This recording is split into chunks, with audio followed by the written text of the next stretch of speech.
across Colorado there. He almost hit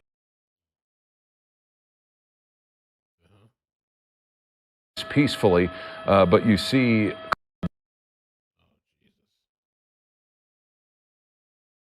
What the hell? What happened? Did something happen to him? Did they shoot him? Let me pull up another feed. Oh man.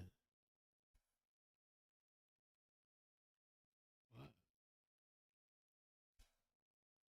Fox 5. Okay, we got Fox. Forget this page. Forget this station, man. Nah. We got Fox over here, baby. There's no commentary, but we got Fox. Fuck it. Wow, we got a little bit of a closer view though. At least he is sticking out. I mean, the camera doesn't look that great, but I don't know if this guy's high on something, or is it like a mental thing, or is it both? Multiple vehicles rammed through the police car. Wow. I mean, he's going hard. We're going hard.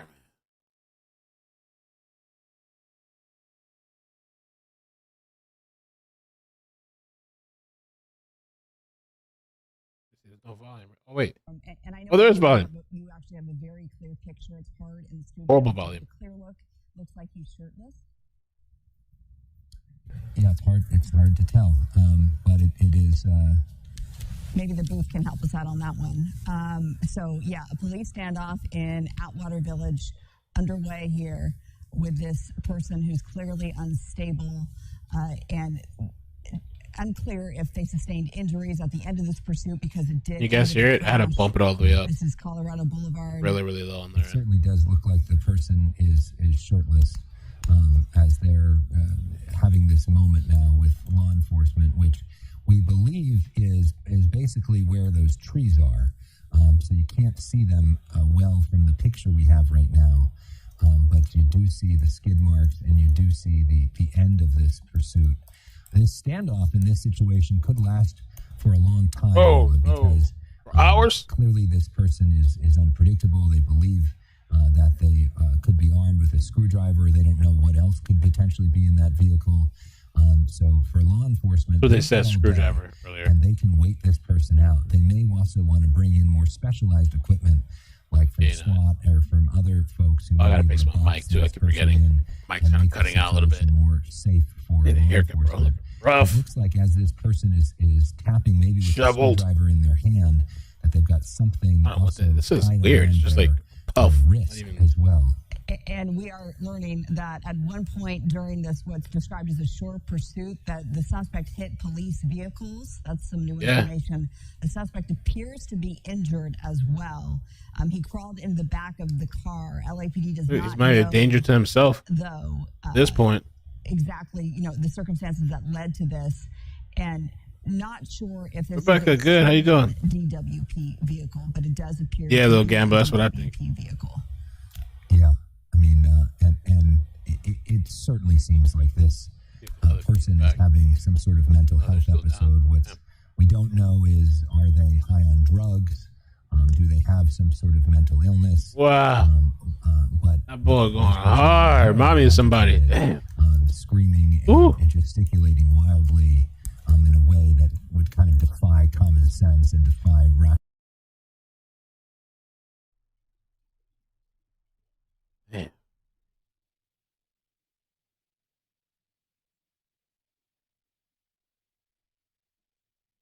I mean, at that point, they probably need like a tranquilizer or something, some type of medication, type of Haldol and Ativan, or I don't know, or do they just wait him out as a strategy just to? Because at this point, it looks like he could hurt himself. I'm surprised he hasn't hurt somebody on the way over there. He might have. I mean, oh boy, I mean, he really is just.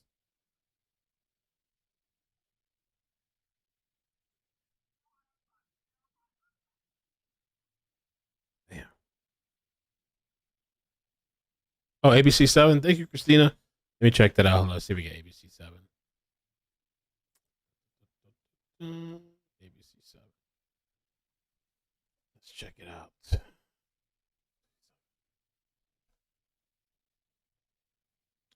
Okay. ABC 7 is clear, but it's not zoomed in. Oh, they kind of zoom in. Oh, there's a cop running up. Hold on, let's see. I'm gonna have like a different view. Maybe I'll do is I'll put 2 screens up so we can see both sides. And ABC probably has audio too. We can listen in.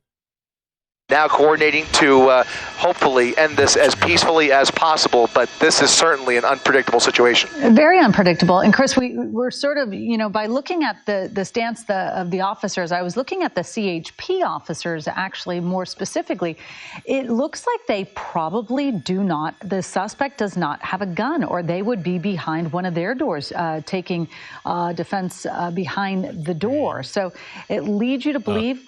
Again, there's so many unanswered questions right now, but on the stance of a lot of these officers, but this suspect, as we know, very agitated. I know the director said, looks like he's favoring one of his wrists. I can't exactly tell which one. And again, there are just so many questions on the blood. We see that they broke through the back windshield of that Suburban. And we've been seeing the item in his hands the whole time. We do not know what that item is. Looks like a screwdriver. Yeah, and it then looks we get a like closer look. some type of tool is what it looks like. But it didn't look like, it didn't look like a real weapon, except for a screwdriver can certainly be used as a weapon. And it lets you know that, this is a work truck. So there's probably quite a bit of tools inside there. And again, you have no idea. We obviously can't hear the commands or hear what the suspect is saying, but clearly highly agitated, has no desire to surrender, at least as of yet. So we cannot imagine what these officers are trying to. I wonder, does he have any idea what he's doing? He kind of looks like he's just gone. He's probably not gonna have. Oh yeah, that shit looks like a possession or something, bro. Like some demon shit or whatever. Damn, dude. Very disturbed, very animated, although as time lingers on here, it gives everybody a chance to take a deep breath, and even his adrenaline at some point, unless he's really under the influence of some other substance, his adrenaline will start to come down a little bit. Now, not to say he's going to start thinking rationally all of a sudden. I doubt that's going to happen, but at the very least, he is going to start to get tired, and he's going to start to get a little bit exhausted here. He has used a lot of energy here, so hopefully that will calm him down naturally here. I remember we watched the Whippets guy, which was kind of odd too, because Whippets is not something you're gonna have like unlimited energy. But the Whippets guy, he just was driving all over the place, taking Whippets, and then parked and got stuck, and that was for a couple hours. This doesn't look like Whippets to me though. Far, but he has not shown any signs of attempting to even run away. So he's just kind of hunkered down, holding court, as you said, Colleen, inside the vehicle, and that's that just raises questions because we just don't know what else is inside the vehicle with him. One would presume that just based on his actions with that screwdriver, that if he had a more dangerous weapon, you would presume. So I think that's a screwdriver in his hand. That maybe he would be using it or waving it or some other. I think it just looks like a screwdriver in his hand, but that could be blood too on the back thing, just like the side passenger door. I mean, he's just wailing. I don't know how they're going to take this guy, because I don't know, is he going to hurt himself when they try to grab him?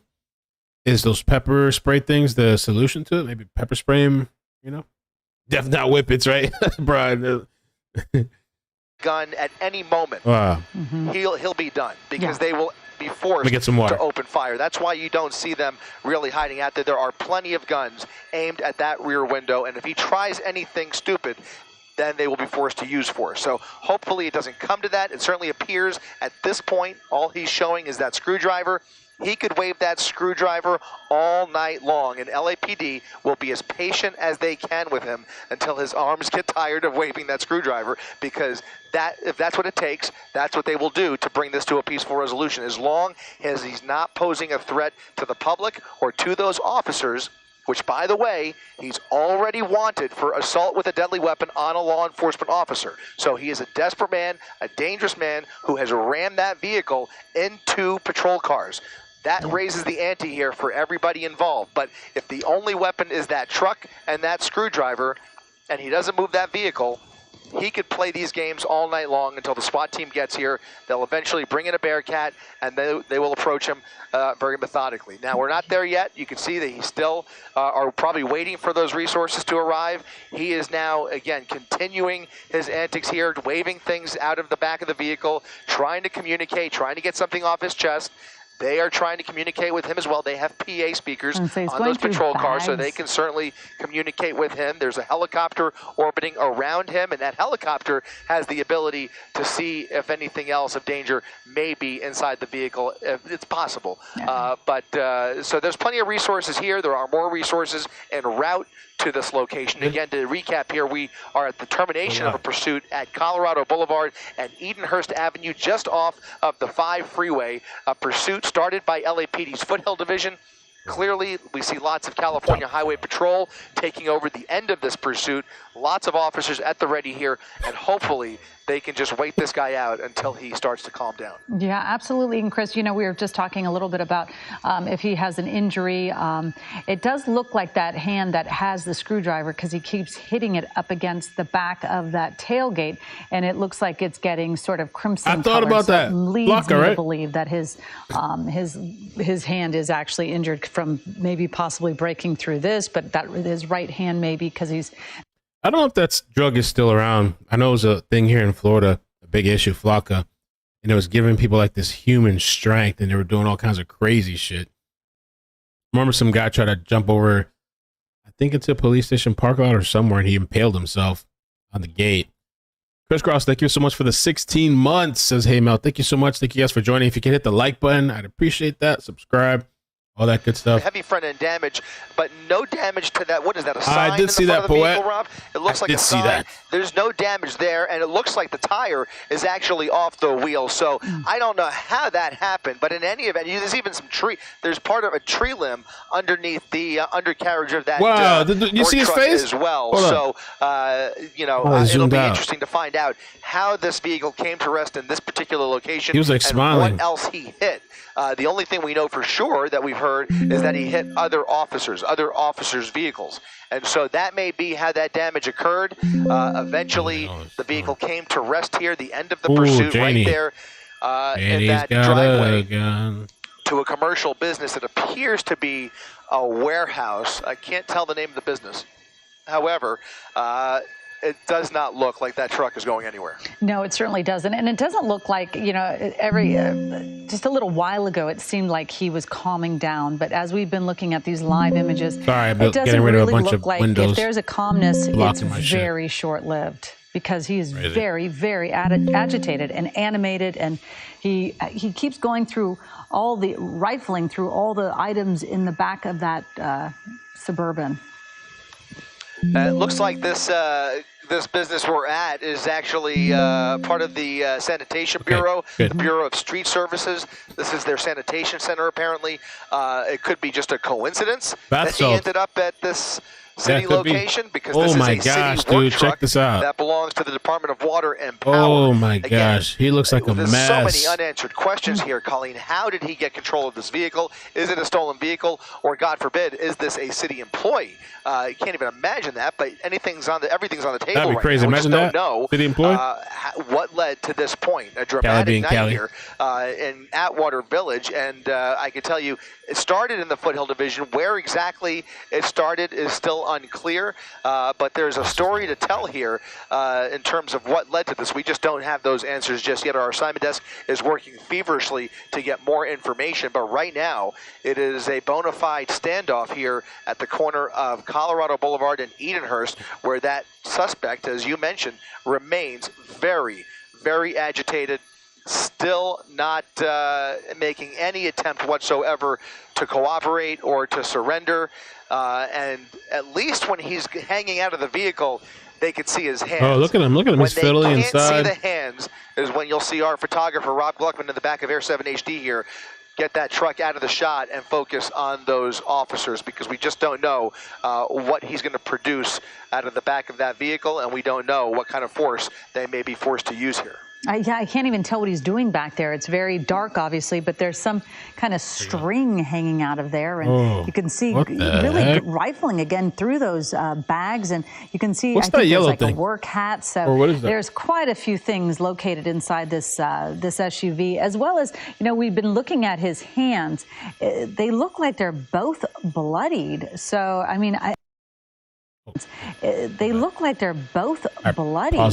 So I mean, and for good reason. He's been bashing his hands up against that tailgate so violently and so agitated. It leads you to believe that maybe he may be on something. And as well, Chris, you know, we talk about the LAPD. We know they have a very, very hard job on a daily basis. This is something that they've obviously, you know, they debrief after any kind of incident happens. We've witnessed a lot of barricade situations, but, you know, I don't know if it seems like it or if you've noticed, because you see it all the time. If we see someone trying to kind of not a sniper, but one of the officers with one of those less than lethal rifles. Zeroed in on that. Go ahead or text me. What's the point of that, vehicle? But it does seem like the LAPD is definitely taking a more patient approach. Unless it's the pepper gas, whatever. Yeah, and this is a combination, we should say, of LAPD and the California Highway Patrol. In fact, as we pushed in there, I was just trying to get a better glimpse of those lead vehicles that are armed and ready. And at least one is California Highway Patrol on the left there. I can't tell if that is LAPD on the right or perhaps Glendale PD. It looks like that is not Foothill. That's going to be North Hollywood. That's a North Hollywood unit from the LAPD. So we've got North Hollywood units here. We've got Foothill units here. We've got California Highway Patrol here. At some point, they were in Glendale, although I don't see any other vehicles belonging to Glendale PD. Those 2 units in the back came from the Foothill Division. They may have very well been the officers that were actually the initially pursuing officers in this case. But in any event, it's kind of rare, but many cases it does happen where we end up with a combination of agencies to eventually bring this to an end, and that certainly appears to be what we're dealing with here. Obviously, we're dealing with much more than a felony stop. This is a full-on standoff with a very dangerous individual who's refusing to cooperate, refusing to show his hands, has already shown a willingness to ram into other officers, and has already been bloodied somehow, whether by bullet or by glass. He is certainly bleeding and certainly hurting. It appears that the left side of his body is aching somehow. We just don't know how he was injured. It would not be surprising if he was grazed by a bullet, because again, we can show that video that we shot as we pulled up on the scene here. There were at least a dozen bullet holes on the driver's side of the vehicle. So it's almost a miracle if those bullet holes occurred during this pursuit. If those shots were fired during this pursuit, it's almost a miracle that he's still alive right now. Damn, just look at those bullet from the holes. number of bullet holes in that SUV. Terminator. And the condition that we see him in. He is a very able-bodied individual, despite the fact that he appears to be in discomfort. He is still moving around. He has moved around all around this SUV, from the front to the back. As you said, rifling through other items and tools in the back there. We don't know what this truck was carrying and what he's trying to improvise with in there, because that's an open question. I mean, you know, it looks like he's definitely MacGyvering something back there. Yeah. But right now, they do not see his hands, and that alone, the fact that they can't see what he's doing in there, unless they get a better view than we have, that is cause for concern. No doubt about it. And Chris, you know, again, we do not know how this person came to be in control of this vehicle, because I was just noticing as Air 7 HD was going around this vehicle that I noticed that the gas cap was open, and it makes you wonder, could an employee be gassing up before turning in their vehicle, and then this person may have taken it from a gas station? I don't know, but the gas cap is open, and that's always sort of odd to see that someone forgets to close a gas cap. I know it's lame, but I always kind of notice those things when I think someone's definitely not paying attention when they're putting in gas into the vehicle. Exactly, and now I'm being told by our assignment desk that this is indeed a stolen city truck, GMC Yukon, that has been stolen presumably by this suspect, and that is perhaps what led to this. We know that the original want was assault with a deadly weapon, and this is now reportedly a stolen vehicle. So some new information coming in. You can see it looks like the vehicle maybe even leaking some fluids, perhaps. We saw that tree might have run over some landscaping at some point here, but in any event, you can see, well, you can't see it quite clearly right now, but at some point he crashed into something pretty heavily, because the front end of that SUV, Colleen, is really smashed up, and it took me a while to realize that that front right tire, or the front right wheel, doesn't even have a tire on it. So he crashed into something pretty seriously, and that is another possibility. He may have been hurt during the collision at some point, even if the airbag went off, or maybe even hurt by the airbag. There are just a number of ways that this suspect could have been injured, but in any event, he's still moving around and able-bodied enough to pose a threat here. So we're going to try and get a clearer look through the back of this windshield. You can tell our pilot Adam is trying to get into position to see if we can get a better glimpse through here. In fact, Adam, why don't we go ahead and let's just, if we could, if it's possible, if we could do a 180 over here around the left, and maybe we can get a glimpse of that driver's side again. Looks like he's moving back towards the midsection of the vehicle, and then we can come right back around and see if he is still moving around. But it looks like he's still waving. He's still trying to figure something out in there.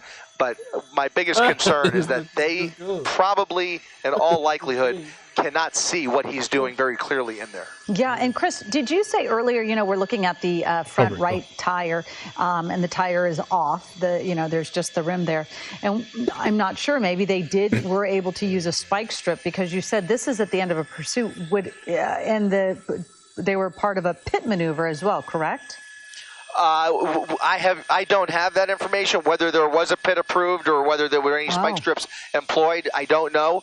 Certainly a possibility, but not that I've heard yet. I mean, that's information that it's very possible though, Colleen. This was obviously a wild pursuit. I tend to think that spike strips probably were not used, most likely, because of the way all this transpired, but anything's possible. And look at this. Look at the left wheel. I mean, I don't even see the left wheel. That vehicle is literally resting on the front, the front axle. So there's really nothing left of the front wheel or axle, and it's just a matter of time, really, before they can bring in a Bearcat, an armored Bearcat in all likelihood, to approach this vehicle, unless this suspect gets smart quick. Yeah, and our producer's looking at it, and he just said, I feel like I just counted 20 bullet holes on that driver's side.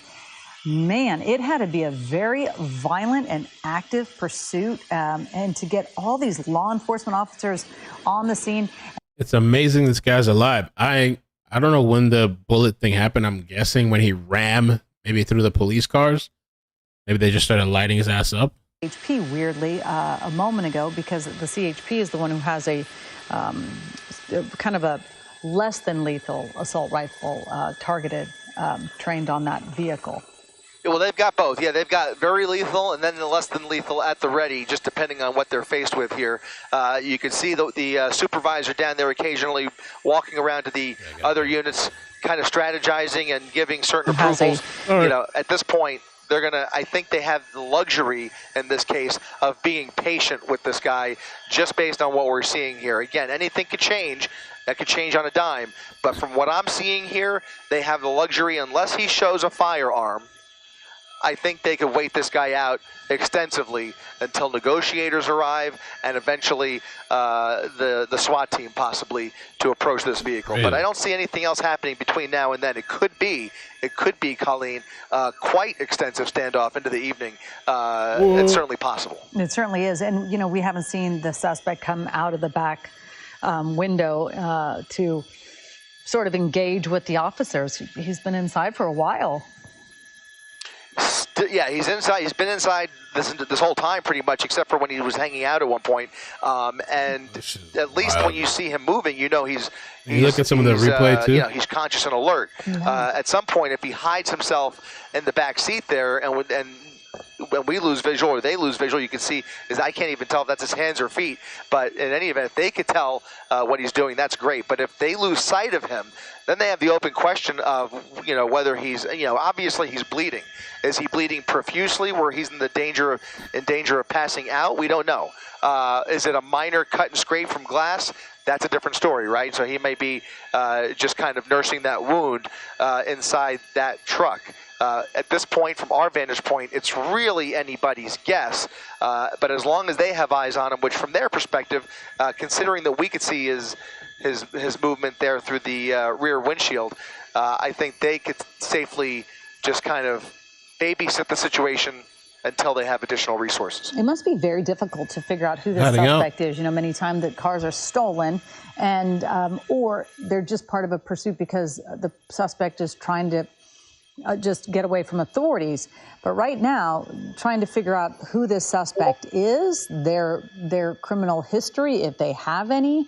You can't imagine if one of their parents, you never know if drugs, are a part of their life. But right now, their behavior is so erratic, and maybe they don't feel their injury to quite the degree that it is, because sometimes certain drugs will sort of numb the pain. But again, we haven't seen this person we see the police, right there. It doesn't seem like any of them are letting their guard down by any means. It looks like they still have their sights and their lethal and less than lethal weapons pointed at that vehicle. But we haven't seen the person we haven't seen that suspect come out again. Yeah, he is retreated towards the front of the trunk. It's tricky with a vehicle that large. Those Chevy, I think it's a Yukon XL, so it's an extended Yukon there. Lots of space to move around in the back there. We can see some movement, which is indicative of his alertness. But other than that, we really don't have a good vantage point of what's going on. And certainly, I don't know if he's bleeding internally or something. Maybe he could die. He's bleeding. There's blood, but I guess it's from his hands and him banging. But that vehicle was shot to hell. But it's possible he's injured. He could just bleed out. I remember there was a guy. I forgot what guy it was. I don't know if it was Cali. There was a guy that was a threat. I don't know if it was a bomb threat or something. I forgot. And they surround the vehicle. They found the guy. Was it a bomb threat or a shooting or something? They surround the vehicle, and it was like hours, but just coming to find out he had already shot himself, and he was just sitting there. Clearly he's moving and he's alive in there, but I don't know if he's like bleeding out or maybe it's just his hands from banging. Officers there, from their point of view, they probably have something of a better view, maybe not a perfect view, but a better view of what he's doing back there. We just don't have that luxury up here. Yeah, Chris, and we're looking at it, just kind of looking at this area. Obviously, people are working. It doesn't look especially busy, but I don't know if this is causing any bit of a nightmare Water for Village? any commuters. You can see quite a few. They're pretty spread out, the resources. You can see the ambulance there, and you can see some trucks there stopped. There's actually a neighboring Amazon facility here. In fact, that's the facility there to the top part of your screen. I'm now being told, Colleen, that they are starting to evacuate the Amazon facility. Really? So this has caused enough alarm that there's an attempt, at least, to evacuate. I'm surprised they don't just force the Amazon workers. Wow. I've heard of like the conditions in Amazon. I've heard different stories about it. I figure they just, you ain't going out. You got to finish this job. It looks like he's subdued. I don't know if he's going to get out and start whatever, but I guess they're being precautious. So some evacuations in place. This entire road is closed. Not a very busy road, but as you saw when we came around for just a second, upwards of 24 units from a number of different you're right, Claire. Was it the guy that did that? On the corner Asian dance halls? Edenhurst and Colorado Boulevard, not to mention the fire department, several ambulances standing by. Emily, this was a wild pursuit.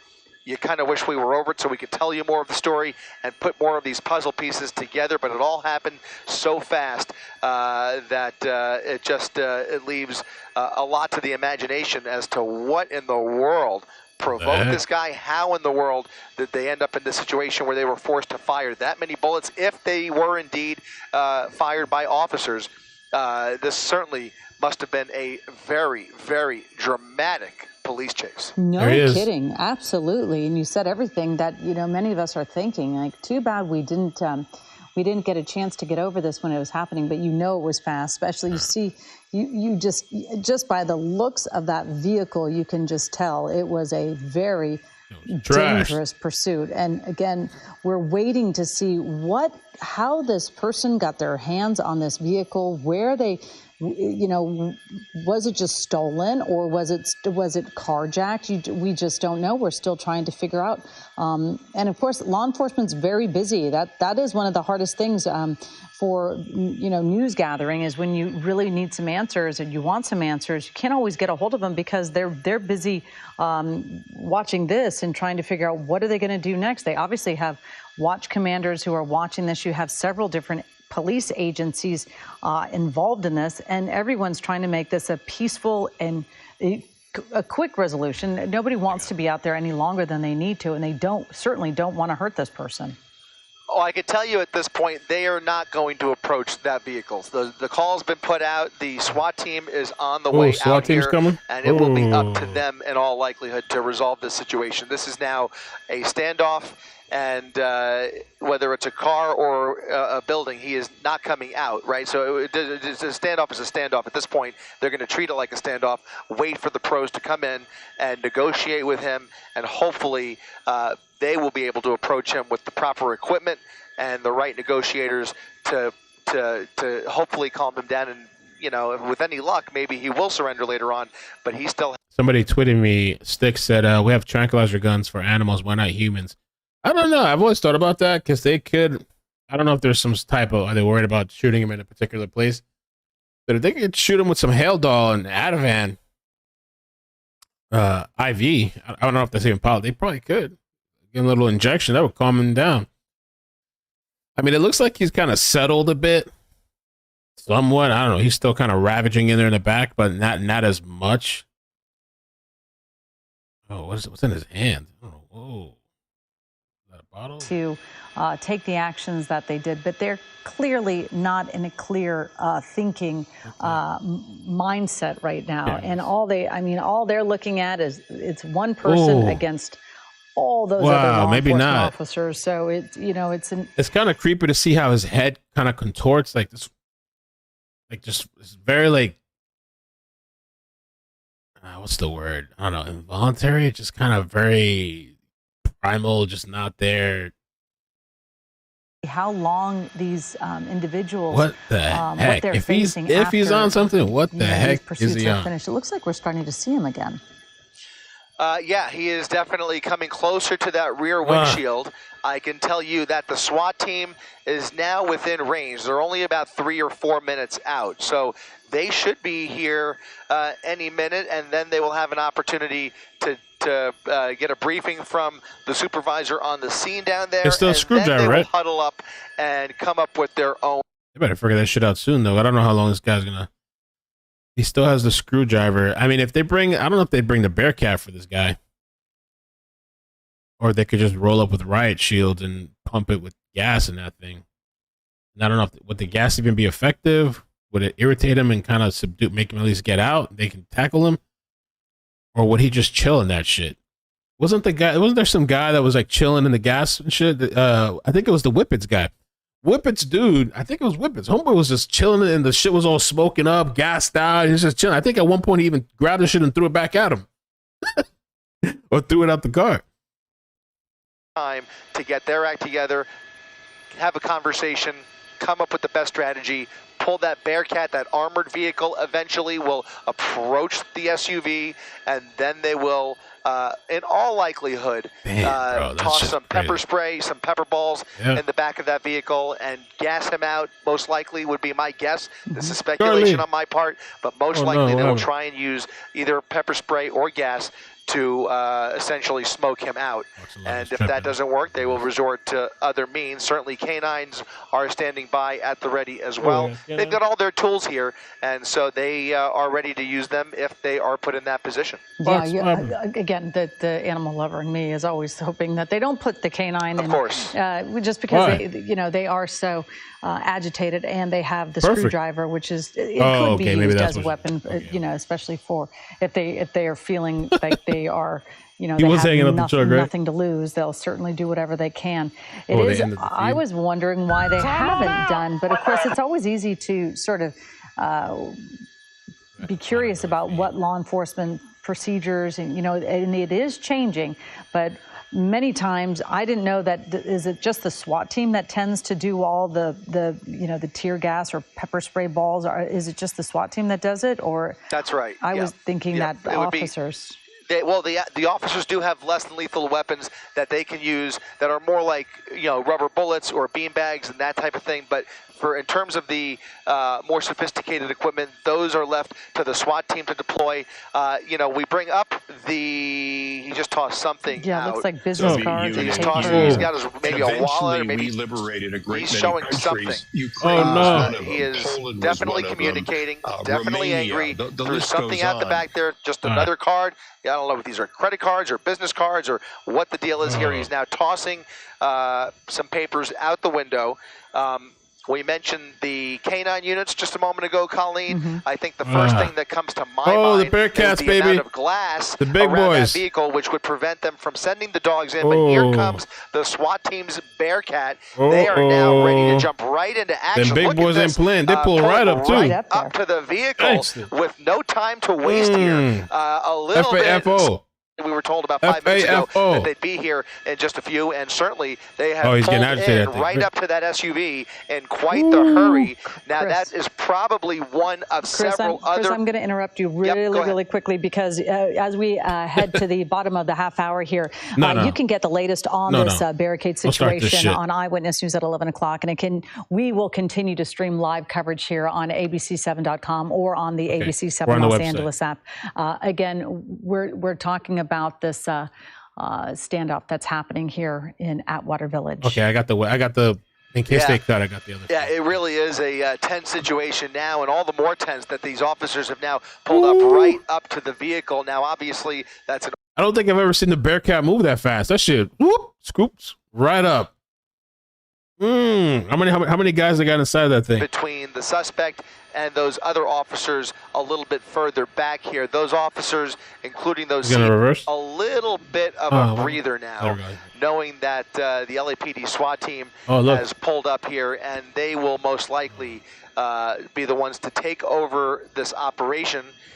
Again, he's throwing something out the window. Still, I'm worried that this guy's gonna hurt himself. I don't know if they have a way to incapacitate him, because I think oh shit! I thought he stabbed. I thought he was about to stab himself. He needs to be incapacitated. I don't know how they would do that. Stun him or something. Can they do a stun grenade or flashbang? They need to do something to kind of disable him for a little bit so they could, handcuff him or something. The SWAT vehicle is...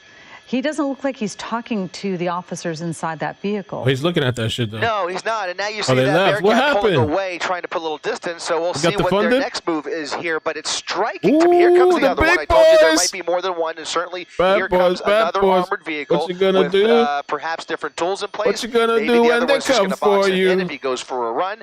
But you can see him with either a cable or a hose of some sort that's attached to some equipment back there, maybe a pump of some sort. Again, this was a Department of Water and Power vehicle. They now have that water and power vehicle surrounded with armored units. So they've got both ends covered here. It's striking to me, Colleen. We talked about the glass just a moment ago. It's just striking to me the way he's been leaning against the edge. He's done this on numerous occasions, and as well the passenger side of the vehicle, where all of those shards of glass must be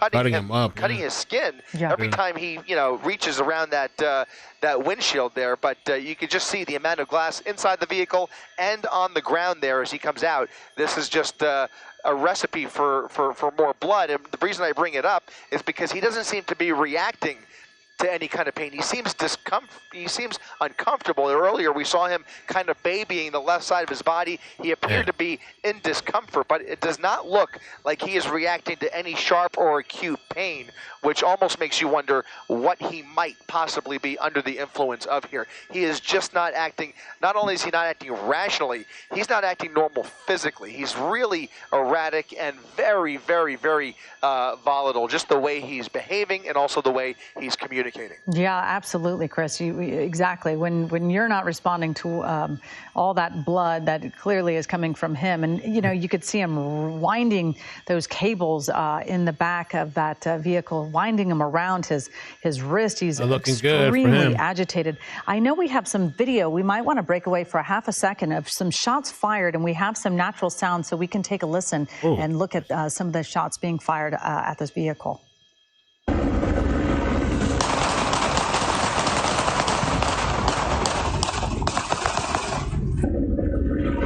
Wow.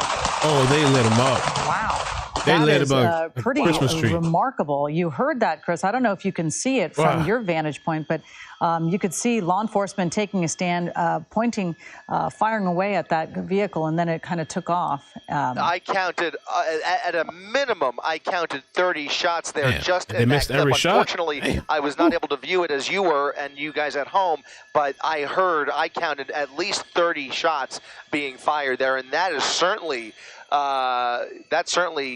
correlates with the bullet holes that have riddled the driver's side of this SUV. Now, what it would take for that kind of force to be fired at this suspect, I mean, your imagination, Colleen, can only wander, because the crimes that this person has committed to deserve that kind of force must be extremely, extremely serious. Now, we know that he was ramming police officers. I'm not sure that's enough to do it. We weren't here to see it, but that was a lot of gunfire pointed at that driver. London, thank you for the super chat. And this is sort of one of those stories that's like a drip, drip, drip. We're going to be finding out more and more details about exactly what led to this exact position. But you can see the LAPD, you can see the driver, the officer. You cannot tell. Obviously, their windows are up, and they obviously have loudspeakers, but we can't figure out who is talking to this person right now or who is communicating with him. No, it's hard to tell if anybody's even communicating with him. And, in a normal standoff, you often have the opportunity, even if the person's not, if they're emotionally disturbed, you could still maybe get a relative on the phone, give this pass a phone into the vehicle and have, some kind of communication with him, whether it's family members or negotiators. But in this case, the way he's acting, those things are, again, pretty much off the table.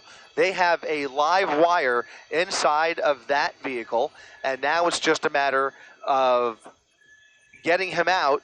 I want to say smoke him out, because that most likely will be the first tactic they deploy, just based on my experience, but certainly we'll see what they decide to do here. But that's the only way, is to really coax him out of the vehicle. Eventually, he will have no choice, and they're not going to go in there and drag him out. Most likely, it's going to be a situation where they either have to use more force until he comes out on his own, or deploy one of these dogs. I'm just concerned by the amount of glass, whether they would even contemplate using the dogs in that way. Yeah, probably not. I mean, they have to remember that these dogs are also like law enforcement. They are a wonderful tool to use to apprehend suspects. But again, you do have to consider every officer's safety, which would include the canine's safety as well.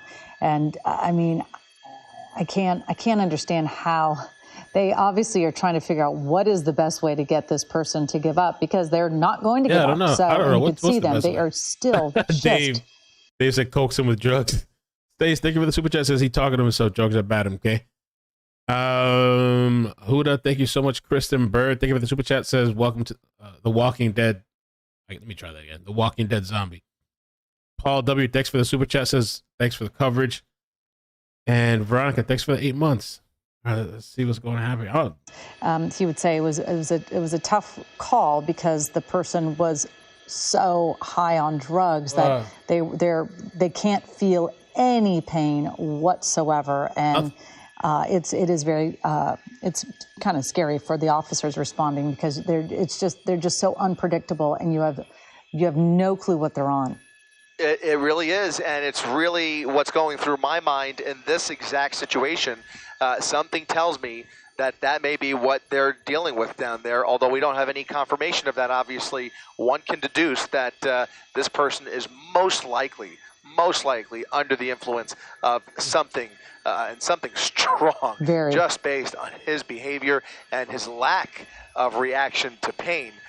Which is another thing. You know, sometimes you'll use a less than lethal round on a suspect, and it doesn't even faze them if they're under enough drugs.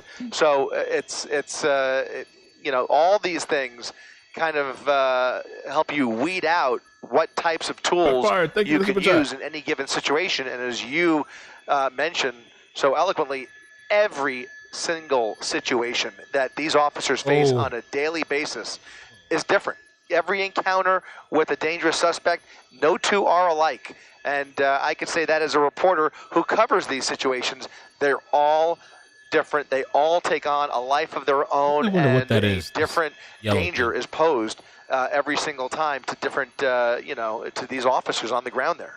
Yeah, and the other thing is many times just the sheer volume of law enforcement here, that is very intimidating for any person who's in a sort of a clear mind. If you are clear enough, you're trying to get away from authorities. You definitely do not want to be arrested. You don't want to go to jail. But this person, it seems impervious to realize what's going on here, because they're still outside their windows. They have these two SWAT vehicles. You know, they're flanked by these two SWAT vehicles. They're boxed in. They can't go anywhere. They're still talking to law enforcement, but they're not showing any sort of reasoning of giving up. Liz Gaspari with Gaspari Nutrition, thank you so much for the super chat. Says shoot him with the tranquilizer. I don't know why they don't have something like that. I think they kind of should. Officer, this is just a report. I have to stress we do not have this confirmed, but apparently there was a report by an officer that he was armed at some point with a handgun. Oh, a handgun? That really starts to tell more of the story here. Whether he tossed that handgun out during the pursuit is a whole other question, and certainly possible. But unless they have that part confirmed, they have to presume that he is indeed armed and dangerous with more than perhaps just that screwdriver. Again, I would imagine that based on what we're seeing here, if he had that gun, they would have seen it again by now, or maybe he's lost it inside the vehicle, or more than likely tossed it out during the chase. But if somebody saw that gun, if somebody saw a weapon in his hands, that plays a big part into the decision-making of all of these first responders that you see here encroached on this suspect. I know, and again, they're clearly trying to figure out, they're coming up with a plan. There's certainly enough officers to figure it out, but they don't know. Again, you keep seeing, you know, you see them have various weapons. Again, I can't imagine what they're thinking. You can see some of them, they have the cameras on their helmets, and you know, and then they have their watch commanders watching. You don't know if there's a watch commander right there, but that would be intimidating enough just to hear the dog barking. You would think that would scare them enough to go, oh, I don't want that dog to jump inside here and attack me. Let me get out. But this person doesn't seem at all fazed by this. No, except for the fact that he's now huddled back, you know, back in the corner. We've seen this before, though. He takes a breather and then comes back out, and you can only assume that his adrenaline is through the roof. But if it's the adrenaline that's driving this, eventually it does wear off. Eventually, you know, no telling how long, but eventually he will start to behave differently. I think they're going to have to gas him in there, the tear gas or whatever, and hope that he comes out, and then maybe they can try to wrangle him or approach him and try to, you know, handcuff him maybe. But I don't know that he's, they're moving it up. Oh, they're ramming it. They're ramming it a little bit. Oh, he's going crazy, though. They've also been quite aggressive in terms of pulling these units right up to the vehicle. They're going to have to gas him by that shit. Whether it's for intimidation purposes until they come up with that plan, or whether they actually are about to execute their next steps. Are they getting closer? We will see. They might drop a cannon there. Yeah, I think so, Chris. It looks like they're going to do something really within the next few seconds here, because they're getting right next to that vehicle, and that passenger, the back passenger door kind of keeps wavering a little bit back and forth, open or closed. So we'll see. And now it looks like he's back towards the rear windshield. He's poking his head out. And at this point, you feel a little more confident in saying that they could probably communicate with him better, or at least understand what he's saying, if he's even intelligible at all, if he's able to even, if he's even coherent. But he is just so animated and so erratic. His behavior this entire time over the past hour has just been so unpredictable and violent in ways that that's the reason we're here right now, with all of this use of force in position.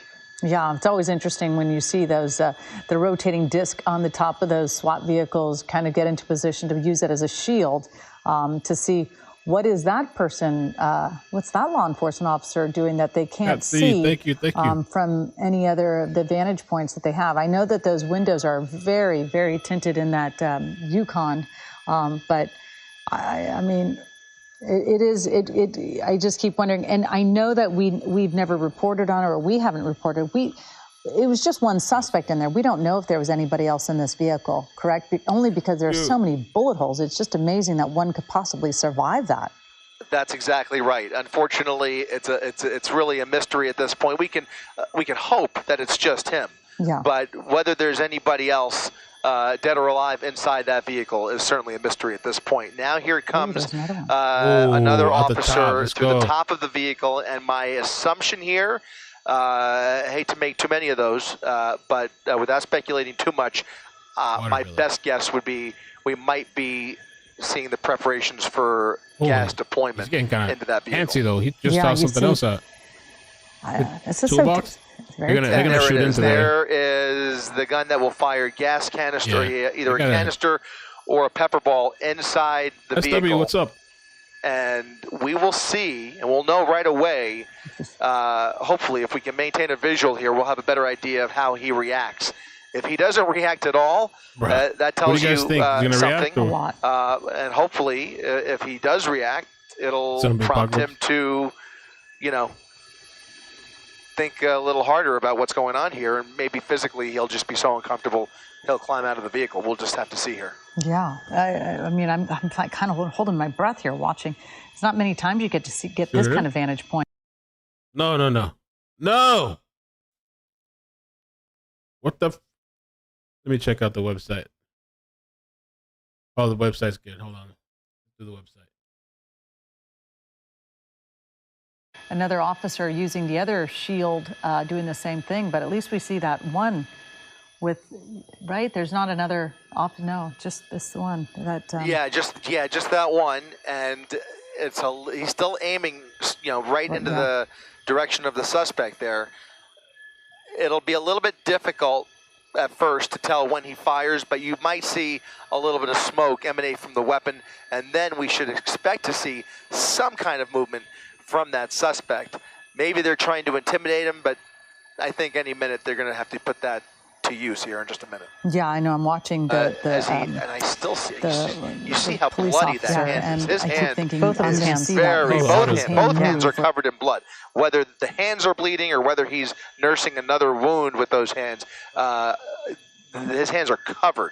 What is he trying to do though with that back, that tailgate? You can't figure it out. He's just mutilating it though. That's for sure. And he's got several different cords, and he keeps winding them around his wrist, and he's just so animated. I don't know if they've even shot it in yet. He's really, obviously not. I guess. I said it earlier. He just seems so unhinged right now, and at some point, this person who, one of the police officers, I don't think that there's another person another officer using the other shield doing the same thing, but at least we see that one with, right? There's not another no, just this one. Just that one, and he's still aiming, right into the direction of the suspect there.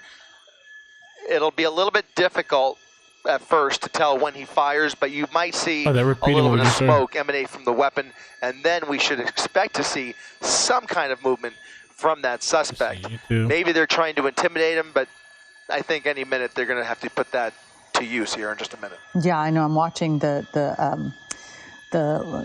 police officer, and I keep thinking I'm going to see that his hand move, where it's going to show that that they did fire whatever they wanted to fire inside there. But there's obviously a police officer or a SWAT team member who is talking to that suspect. You can see, their hands are moving, kind of animately as well. So they're trying to talk to him, but you can't figure out what they're saying or how they're going to. Give him a chance. When they're going to kind of take another step. And it's always difficult in these situations. I mean, and like I said earlier, every standoff is different, and many times the standoffs can last hours and hours and hours, and sometimes they last much quicker, but there's so much waiting that goes on in these situations. And now you see that officer trying to appeal to his thirst with that bottle of water. Maybe he'll take the water. He's offering that plastic bottle of water. He can throw it in there. He's gesturing. He could throw the water through the window, and we can't see how he's reacting to that. He's still moving around, or maybe they could even take advantage if he comes out to reach for the water. But that was a gesture there that you saw him make there. They're trying to put him at ease in any way possible without hurting him. And it just goes to show you the lengths to which they go to when they, if they can end a dangerous situation without using deadly force, they want this to end as peacefully as possible. So at some point, he posed a serious enough danger that upwards of 30 shots were fired through that vehicle. And now that the situation is contained and they are not threatened by him, they can use much less lethal and even peaceful options. Right, they need to put something in that water. That's true. They need to put some shit in that water. Safely. And this is certainly a collaborative situation. Again, just drawing on my own knowledge from my father. He was in the SWAT team as well for San Francisco police. And, they do so much training and so much specialized training that these officers, they really are a team. They rely on each other, and they know who has certain strengths and certain weaknesses. They're all one, but they do know that certain people are much better at negotiating than one of the other ones. The other one's much better at shooting and, sniper training. So it's very interesting to interesting to see what they're doing, how they're trying to get this person to surrender. And again, we saw a little while ago, Chris, you heard it. Our viewers got to see it. We see this suspect, his head is kind of peering out. Maybe he does want that water. But, we did see moments ago the shots being fired, and it's a very limited viewpoint, but it's very startling to hear all those gunshots. So let's take a listen again to that video.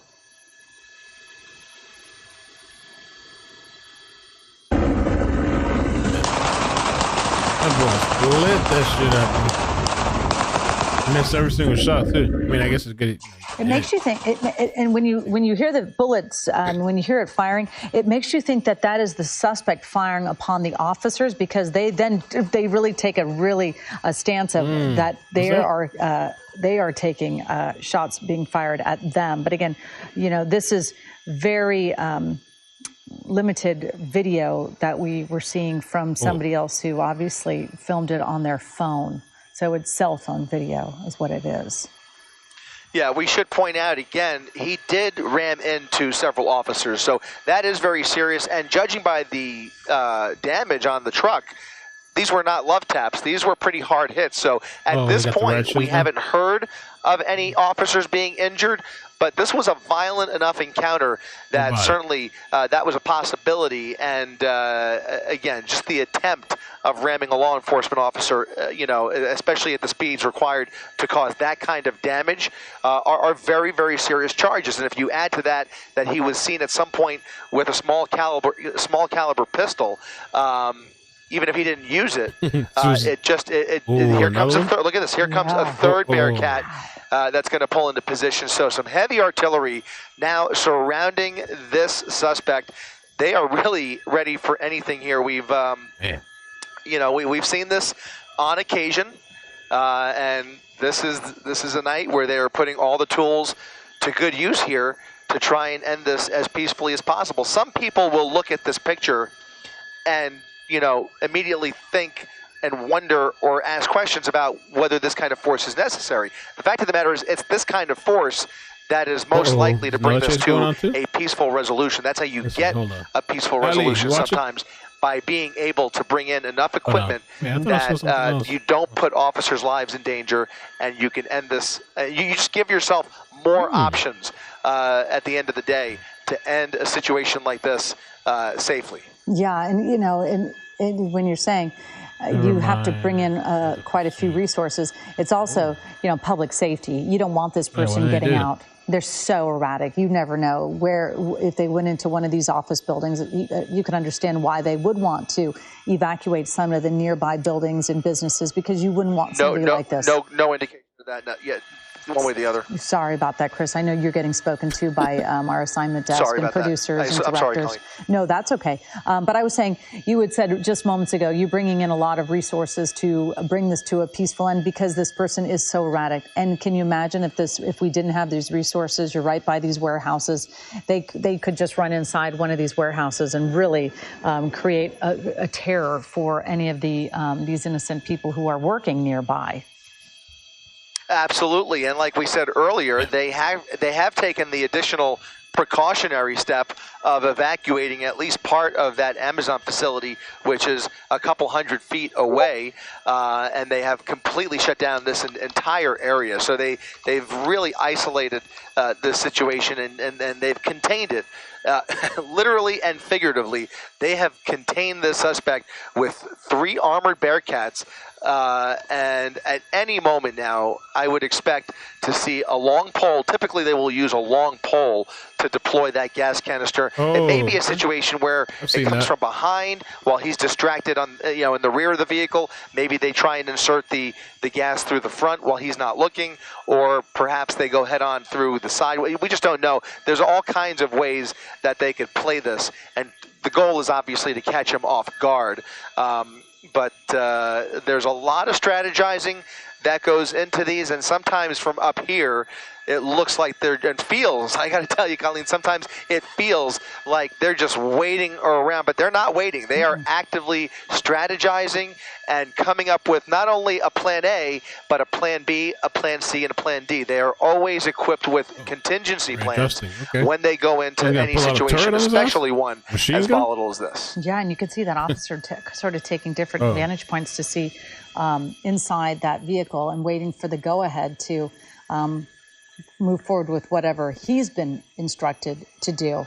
But it is always interesting, you know, and you see these Bearcats. I was just about to do some look into them, because they're incredible pieces of machinery as well. They hold so many officers. They have so many tools inside there to respond to so many different situations that officers are faced with on a, you know, whether on a mass scale or a small scale like this.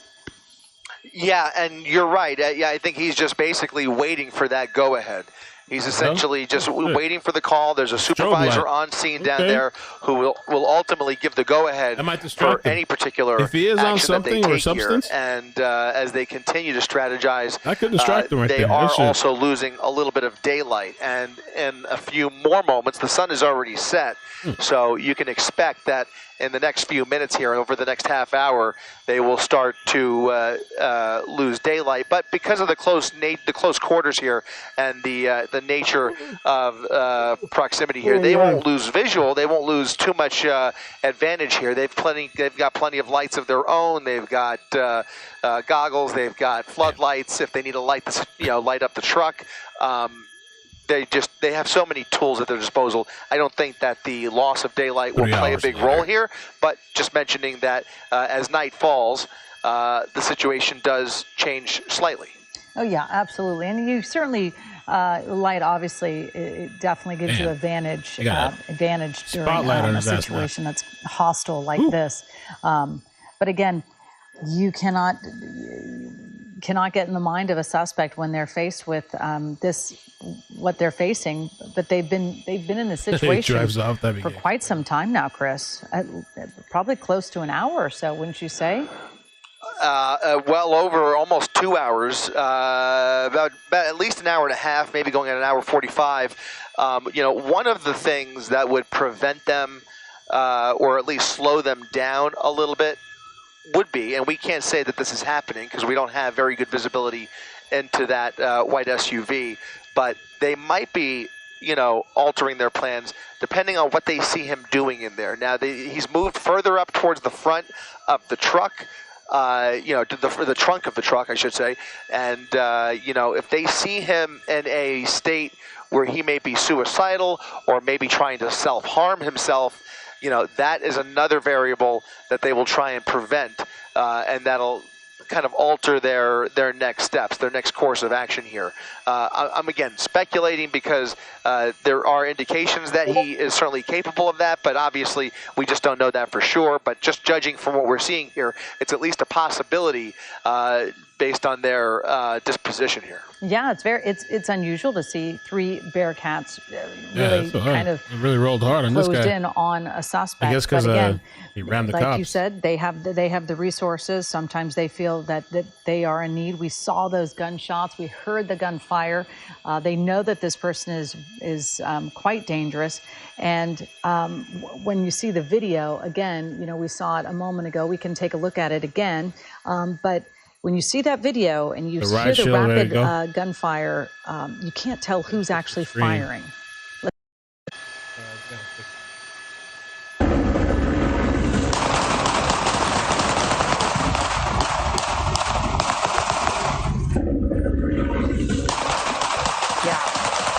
Again, Chris, you can when I take a look at that video, it looks like the officers are running away because the gunfire is going on them. But I'm surprised. I mean, I guess they're being extra cautious, but I would have thought by now they could have shot this thing in there, the gas thing, and started shaking this guy out of there.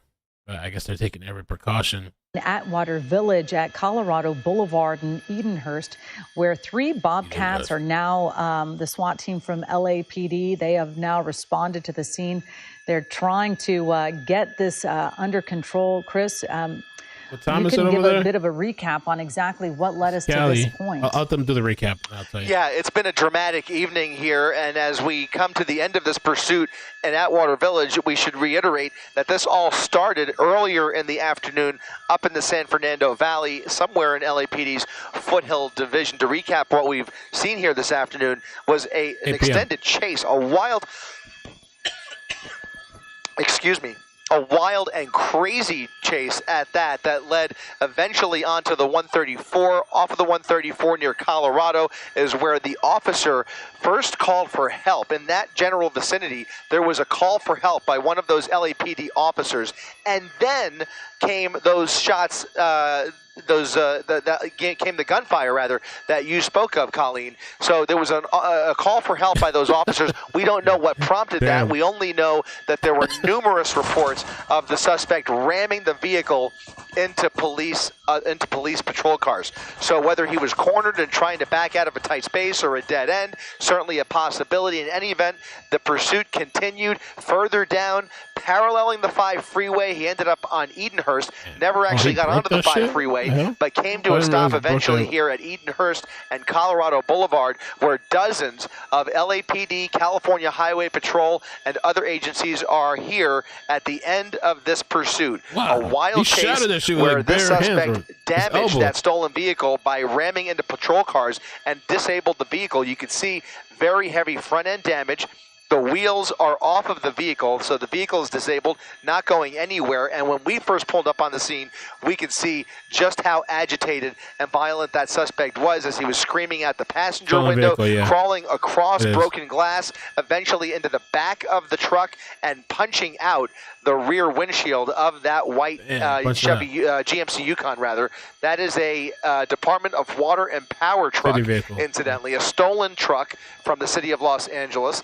And within the hour, they were able to call for the SWAT team, who has now arrived in full force here with 3 Bearcats, numerous officers, upwards of a couple of dozen officers on scene down there, as well as the LA City Fire Department, ambulances stationed nearby as well. At this point, we have not heard any reports of officers being injured, but what we can say for certain, evidenced by that video, is that there was a lot of gunfire exchanged here, and at one point the suspect was seen with a small caliber pistol, according to reports. Again, all of this is fluid, but it all jives with what we have been witnessing here over the last 2 hours. And now the standoff continues, as it has now going on its first hour. I think we're going into hour number 2 here, where the suspect has just refused to come out of the vehicle and has only been waving a screwdriver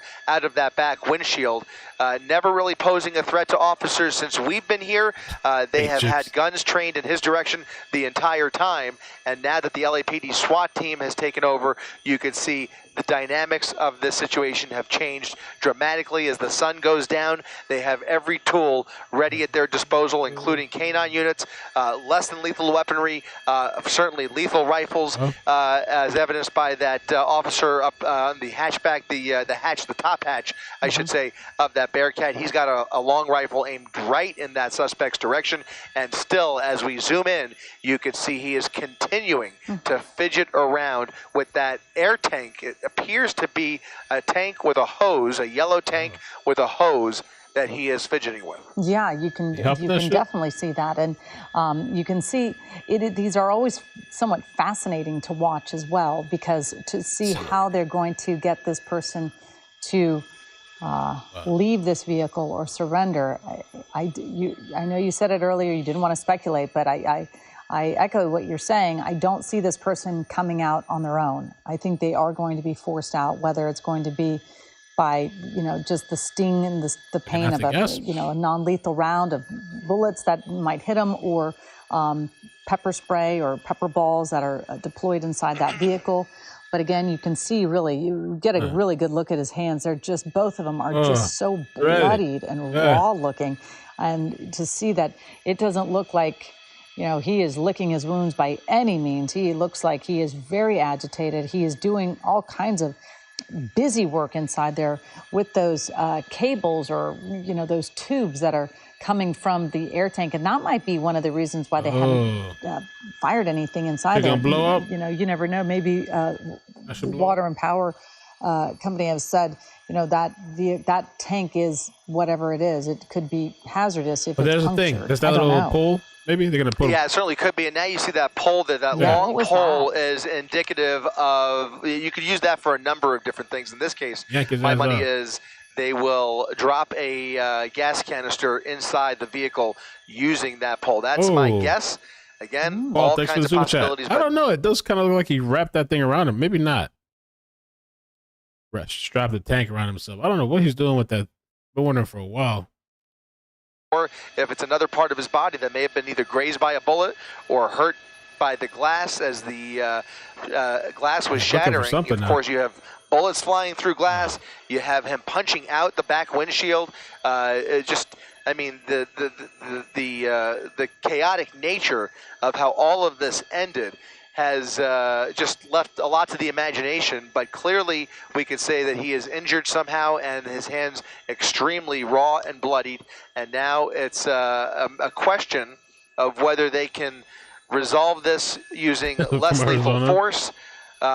Negotiations don't seem to be going very far here, but there's also the possibility and concern, I think, throughout this, you have the concern that, what is he capable of, not in terms at this point of injuring officers, because they're pretty protected at this point, but is he capable or willing to injure himself? Is there any evidence of self-harm with that screwdriver or other tools inside of that truck that they are concerned about, or whether they have even witnessed already? We just really don't know the answer to that question. Yeah, I sort of marvel at this because you can't get in the mind of the suspect, but you just want to know what led up to this chain of events that started this with what happened before this truck was stolen. What led up to this? Yep. And is there anyone, as we know, like we said earlier, it's going to be a drip fashion. We're going to find out a drip of information, because I'm so curious about what could lead someone to then steal this truck, when you look at that video, it looks like the suspect is open firing on the officers, because you can see the officers running to take shelter and you can still hear the gunshots being fired. So it leads me to believe that is when they it did take cover. Yeah. And you see that car drive away. And then you see the officers run. I had to run. Obviously, the person trying to get video, it must have been very stressful. We appreciate the person who sent in the video, because that had to be, pretty heart-stopping to see what was happening and then to hear those gunshots. That you probably, the person probably, well, you just never know. Chris, you never know if the person heard gunshots and that's what triggered them to press record or what have you. But boy, you know how it is. You have a child. I have children. You would never get the right moment when something happens. You fumble with your phone to get the record video to go as quickly as possible, and you miss the moment. You'll be out of jail tomorrow, you never know if there was another moment before they actually got it to record. Yeah, and that's what I'm really wondering about. Something prompted that level of force, and it very well may have been that he posed a direct threat. Most likely he posed a direct threat, whether it was with the vehicle or with the handgun. Either way, the go-ahead was given and the shots were fired, and not just a few shots, but upwards of 30 to 40 shots. And anytime you have an officer involved shooting, especially one like this, this is a big deal. I would hope we'll start to have some answers sooner rather than later, because anytime there's an OIS, officer involved shooting, you will most likely, in this situation, have a public information officer dispatched to the scene here, most likely even a press conference in the next, in the coming hours here. So a lot of information to find out, lots of blanks to fill in this particular story. A dramatic night here in Atwater Village. The only good thing we can say is that at this point, it does not appear that any citizens or officers, from our knowledge, have been injured. They have not been hurt, as far as we could tell. Certainly, despite all the violence, this is where we are with an injured suspect who is refusing to come out of the vehicle. Mm-hmm. And that is something to be thankful for. Lots of movement still inside the vehicle. We are assuming that he's the only one in there. We don't know for sure that there is nobody else inside that vehicle. We're just making that assumption for now, as he is the main focus and the biggest threat and liability for those officers. Yeah, and you know what, Chris, we're looking at the vehicle and we're seeing all those puncture wounds, the gunshot holes inside the side and the passenger in the driver's side. And then inside the front windshield, you can take a look at it right there. There are at least 7 or 8 bullet holes. So it looks as if that vehicle was heading straight into an officer's direction, and they were sort of being forced to open fire on that vehicle. Again, Chris, to give people an idea of exactly where this is happening, we know this is in Atwater Village, and it's at Colorado Boulevard in Edenhurst. But if you zoom out a little tiny bit, is it affecting the whole area? Because we know this looks like an industrial area, which is why there's an Amazon distribution sort of center there. It doesn't look like it's causing a lot of traffic. No, it's not impacting traffic at all. Just that Colorado Boulevard, Edenhurst Avenue there is blocked off, which does include one of the entrances to that Amazon facility right there on the left-hand side of your screen, where we did receive reports earlier that there was an effort to at least partially evacuate that facility. Probably most likely, I'm guessing they meant the parking lot, because the parking lot is just a short distance away. But fortunately, and it's really a big deal that this is happening in a desolate area. That's not in a residential neighborhood. There are no neighbors that are impacted by this. This is really not affecting anybody at this point, except for the officers in this picture here. They really have this very it's really a service street, if you will, that's just blocked off here, and they have a lot of room to play with, and they have a lot of tools at their disposal here, and all the more reason where maybe it might not be the case if we were in a residential neighborhood, but in this situation, it gives them even more time to take their time, have patience, and, you know, if they have to wait for him to fall asleep and be blinded by those floodlights, maybe that's another tactic. I think they'll probably deploy gas first, but anything is possible. They, again, have time on their side here, and this could go on for hours, potentially, if history is any indication. Again, you don't know in any situation. They're all different. What's going to happen next? It's really a suspenseful night, to say the least here, because, you know, there are so many possibilities and there are real lives at risk here. Anytime you see officers in a position to use that kind of force, first with the use of gunfire, and now with this kind of artillery in place here, this is going to be an interesting end to a dramatic night. No matter how you slice it, one can only hope it ends peacefully, but there's just no guarantees of that whatsoever. I know, you know, I am glad there is some relief that is in sort of an industrial part of Atwater Village, because you don't see a bunch of bystanders. People aren't having to walk their animals, you know, when they get home from work. It is a very sort of isolated area where there's not a lot of, you know, traffic, and if there's any good spot where something like this needs to happen, this is a pretty good spot, because they're really centrally located too. There's as we know, there's several different agencies that have taken part in this, the apprehension of this suspect. But it is fascinating, you know, when you see them assemble that shield, and you see one of the officers holding that shield. Yeah, exactly, that one behind there. They're obviously thinking, are we going to be able to approach the suspect? But they still are unsure of this person's, obviously the person's state of mind.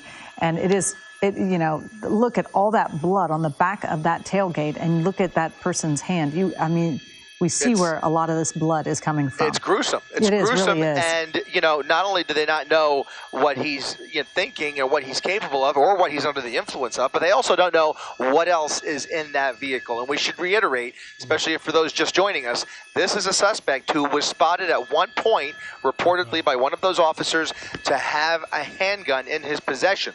And the reason that's important is that we're getting word that he's apparently communicating with officers that he basically wants to shoot everybody. Oh, wow. Now, we're taking that with a grain of salt, because since we have been over this situation, we have not seen any evidence of a gun. That was a report that came from an eyewitness, an officer who witnessed a small caliber pistol in his hand at one point during this pursuit. Again, we don't know what the circumstances were there, or whether he threw the gun out of the vehicle, or whether the gun is still locked and loaded inside of that vehicle. And certainly if it is, and if they don't know, they have to assume that it is, then certainly that really gives more weight to his threats. But anytime you have, this is a person that they're trying, right? They're trying to communicate. They're trying to offer him water. They're trying to appeal to his, you know, whatever sensibilities he has left.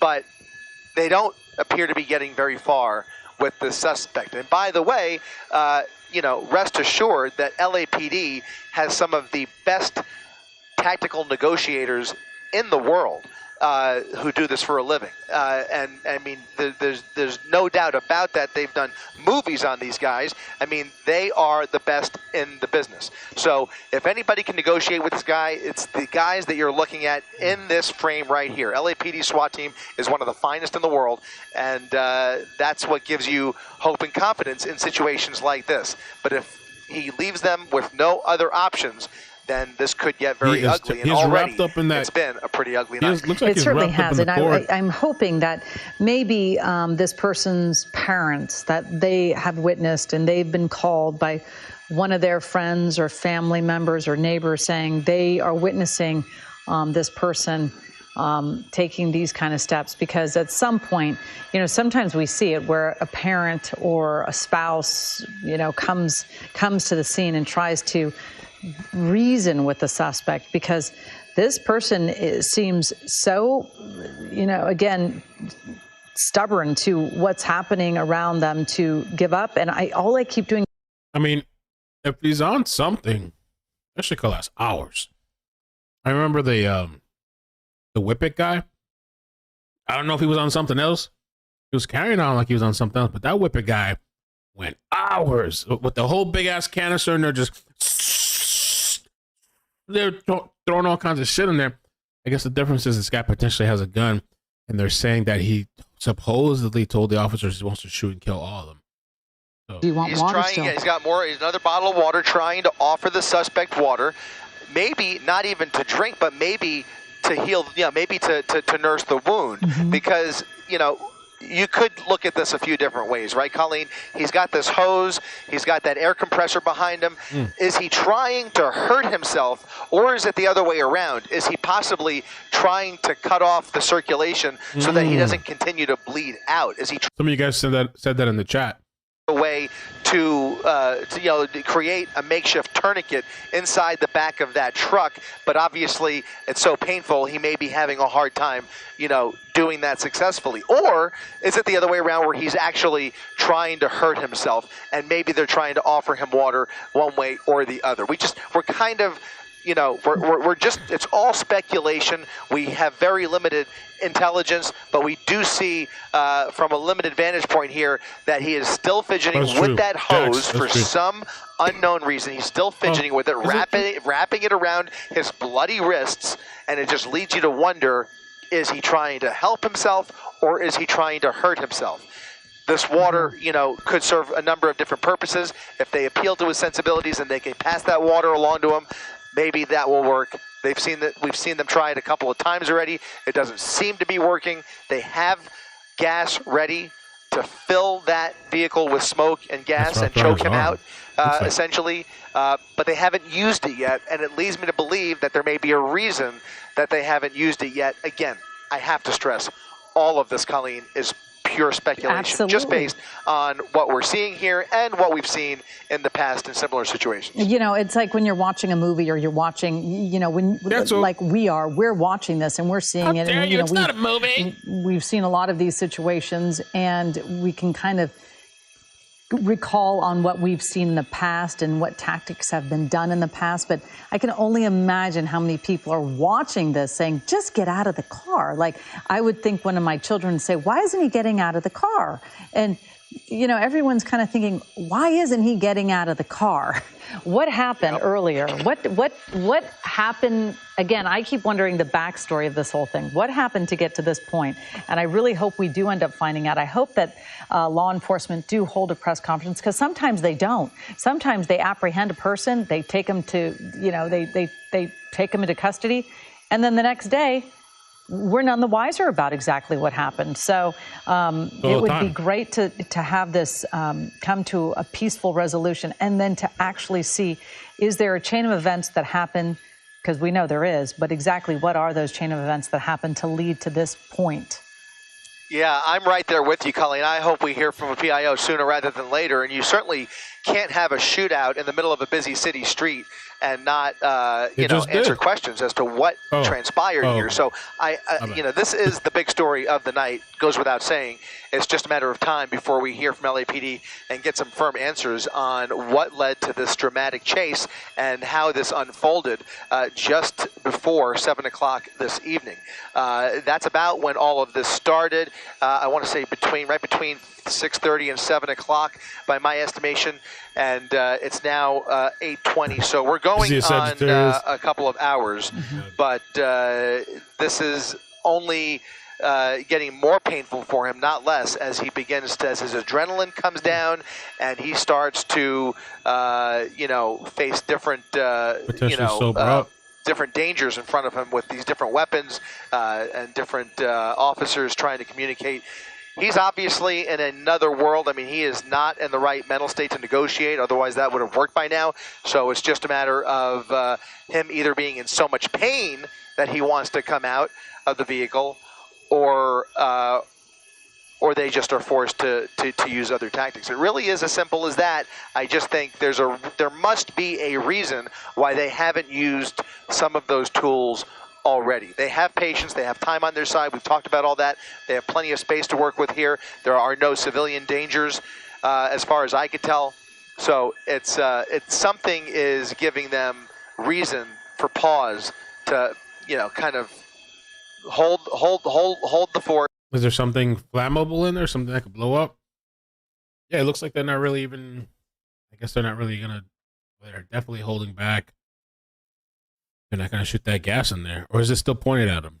You still got it pointed at them? You said it before. They are here for the long haul. Really? You know, if they wanted this to be done earlier, they could have accelerated the situation. But there is something that's stopping them from really using any sort of force to get this person out of there. And again, you know, you said it earlier, Chris, when you see the suspect talking to law enforcement, it does give you a little bit of comfort knowing that that at least he's communicating.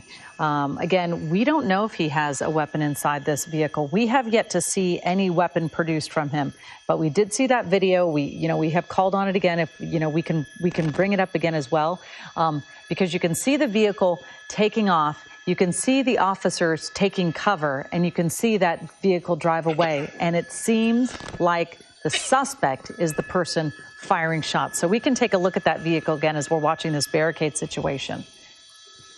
Oh, let's see if they got any other feed. Oh, man.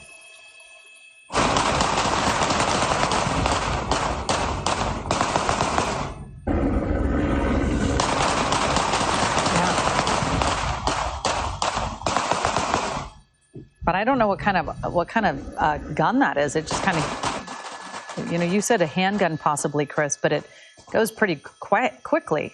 Don't know enough about guns, but it has a pretty rapid rate of bullets coming out of that gun. Oh, yeah, no, yeah, absolutely. If those shots, by the way, I'm hearing these gunshots. I have actually not seen the video that we are replaying, so pardon me a little bit. I might need you to describe what we're seeing in that video, because if that gunfire is coming from that SUV in the direction of officers, that's a horse of a different color, as they say.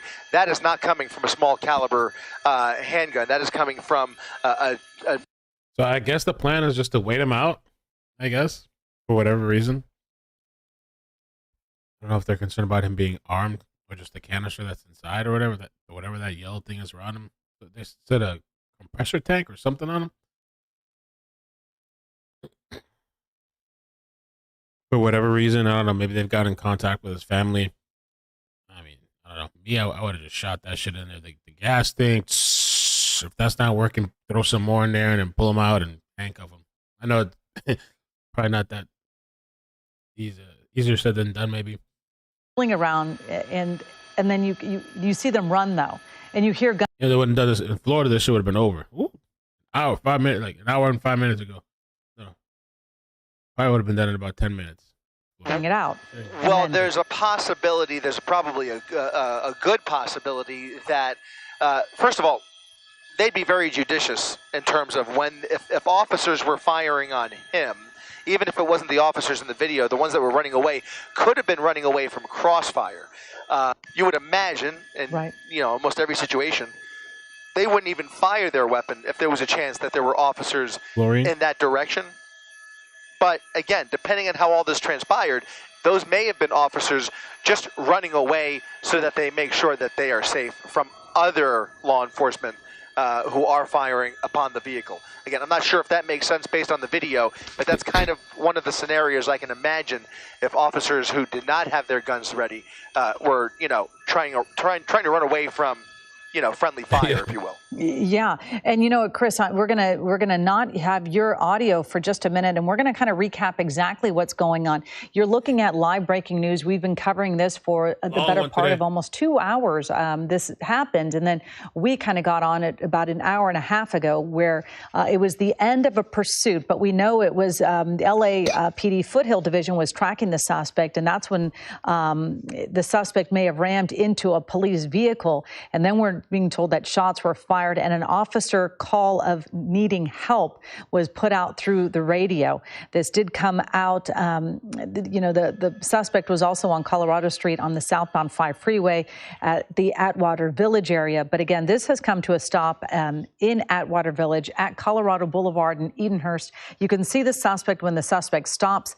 They themselves break out that back window of that water and power truck, because the water and power truck, it was stolen. So again, we do not know how that vehicle was stolen, where it was stolen, but I did notice that the gas cap was open, so it leads one to believe that maybe it was taken at a gas station. But again, we're back to live images. We see that suspect surrounded by 3 LAPD Bearcats.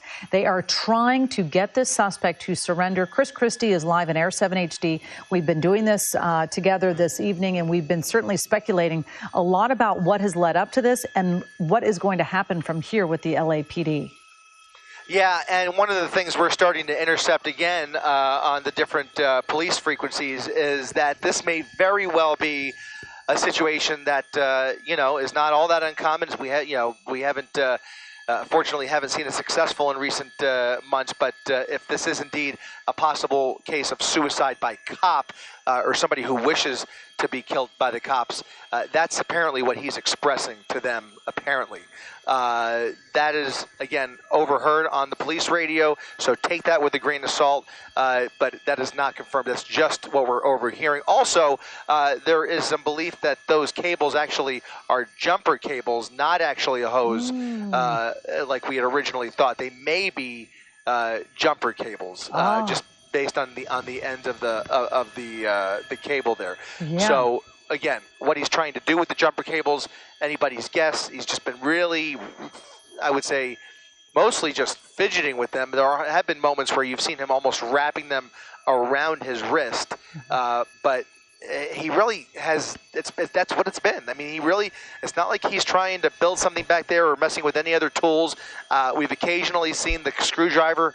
He pulls it out occasionally, but other than that, he's kind of just wishing that they would, end this for him in a more violent way, and that's probably not going to happen the way he intends for it to happen. What they are doing, though, what I can tell you for sure, is that they are covering their bases on every end here, and both patrol units and canine units are going to be blocking every direction just in case of the scenario where he crawls out of the vehicle either through the back or through the front and tries to run away, but to ensure that they can retrieve him quickly, they are... I wonder if he's telling him anything threatening when he takes that screwdriver. Oh, Lord. Know that those canines are, invaluable tools to apprehend suspects. But again, now we see this suspect getting back out of that back windshield, which is, we haven't seen him come fully out like that for a while. And now he's really, I mean, is he going to get out of is he going to get out of that, Chris, or is he just going to stay there and extend himself? And but it's obviously very concerning if you just can't tell, but he does look agitated. He looks like, could they have fired anything in there? Because his eyes are really squinting right now. I am now seeing his movements here. He's clearly in pain, and I am starting to wonder, Colleen, and unfortunately we may not be here to witness it, but we've got Newscopter pulling into position because we have to go get some fuel. But I have to wonder if he has been shot in the leg or has been severely injured. His lower extremities are not working properly. Let's put it that way. He is in pain. He's now crawling out of the vehicle. We are trying to hold this shot as long as we possibly can as he appears to be crawling out of the vehicle. I hesitate to say that he's giving up because he's clutching onto that screwdriver. He's clutching onto the screwdriver as he crawls out of the vehicle, unable to move his legs. His legs almost appear as if they're completely limp. And so one has to wonder now whether he's been shot in the legs or if he's been injured. His legs have been disabled some other way, but now he's crawling out with one hand on the front hood of that SWAT team Bearcat, I just don't see him ready to give up yet because he is still clutching on to that screwdriver. He is not complying. He is I got another feed. There it is. There's the wound. There's the wound. He has been. Oh my gosh. Or whether that is a bullet that caused that, or some other injury. His left thigh is bleeding profusely. His left thigh is bleeding profusely. He certainly, it explains the amount of blood that we've seen dripping down the vehicle and all over his hands. He is losing blood. I think it's fair to say he is losing blood. It's hard to say at what rate, but in any event, he is in a lot of pain. He is now on the hood of this SWAT vehicle, and he just does not look like he's ready to give up. He's certainly trying to do something. He's got something in mind. He has some intention of maybe climbing on the roof, perhaps because he doesn't want to climb towards those officers. He is using every muscle in his body to try and exit this vehicle and get away from those officers, not go towards them. It does not look like he's willing to give up. He is clutching on to the screwdriver. I think he still has it in his hand, and he is now crawling onto the top of that GMC Yukon. Again, to recap, this is a stolen city vehicle belonging to the Department of Water and Power. This is a suspect who is wanted for assault with a deadly weapon.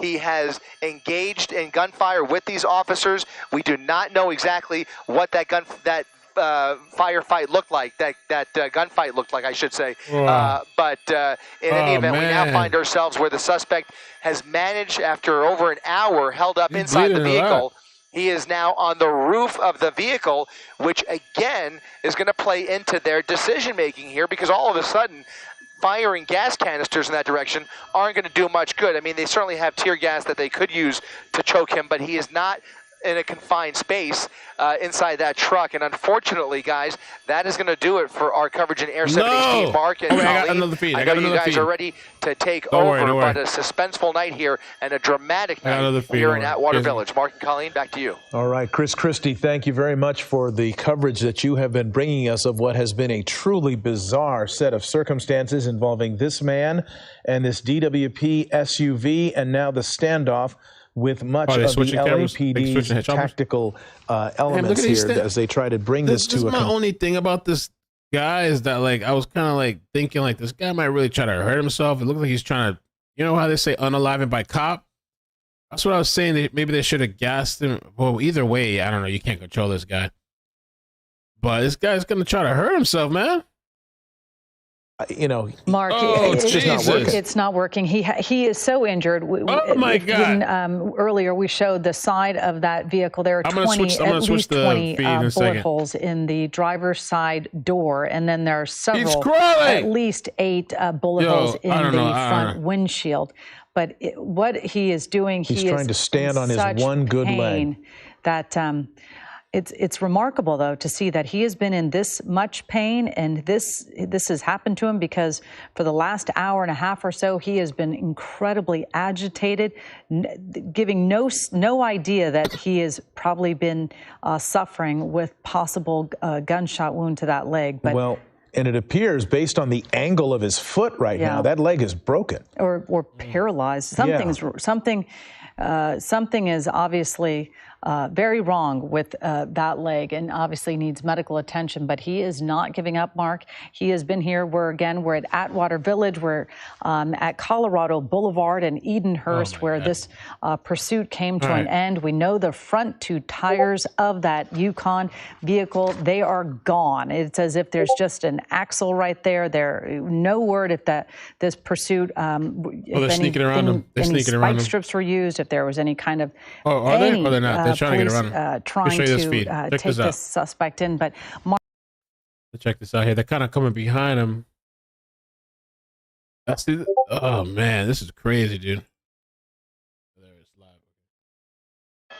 They may move in and try to pull him off. I don't know what they're gonna do now because they let him get on the roof.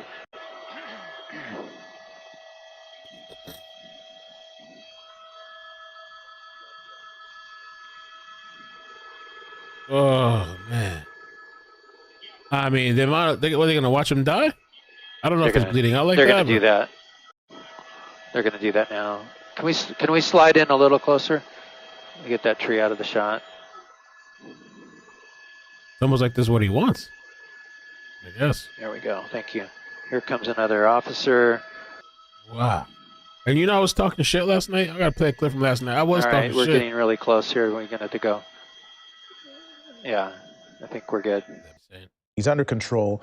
They're going to take him to the, let's see, it's an Atwater Village, probably USC Medical Center. Oh, yeah, and they do have an ambulance that's just, you know, out of our view shot, but they have...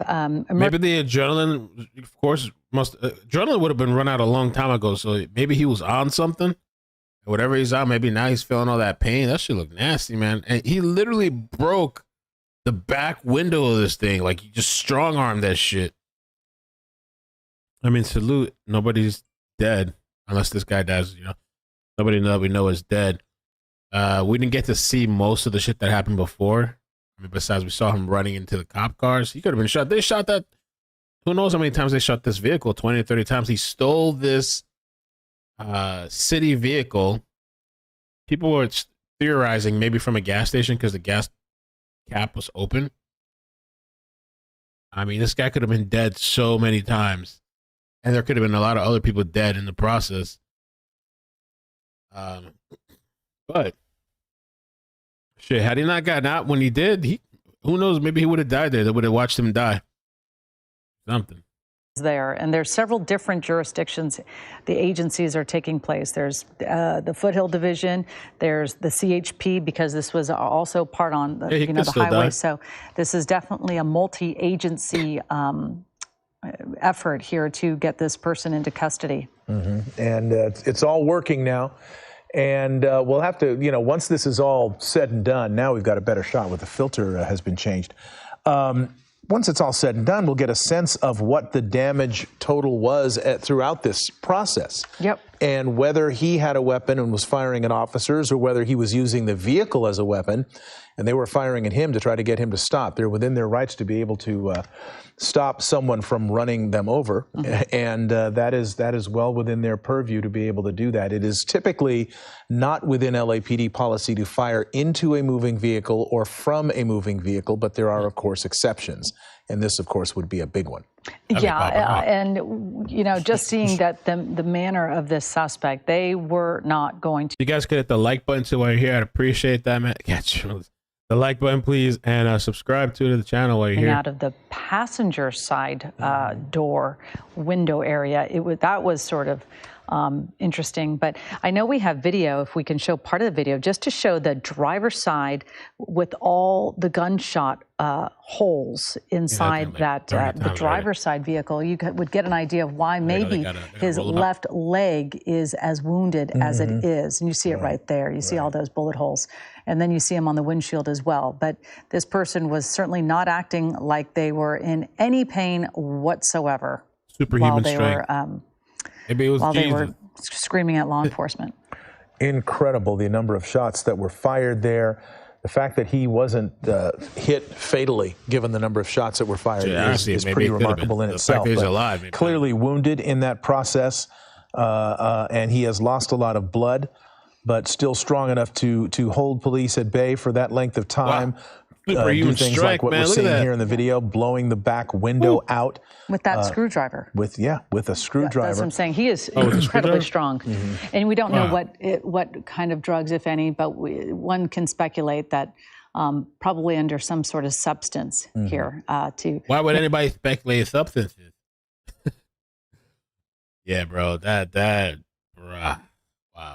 To pain. Yeah, and I kept saying that he seems impervious to pain, which leads you to believe that's what makes it so hard for law enforcement to understand how to take this person into custody, because they don't know exactly what substance he could be on. Right, they're loading him onto the ambulance now. Wrap him up in time down.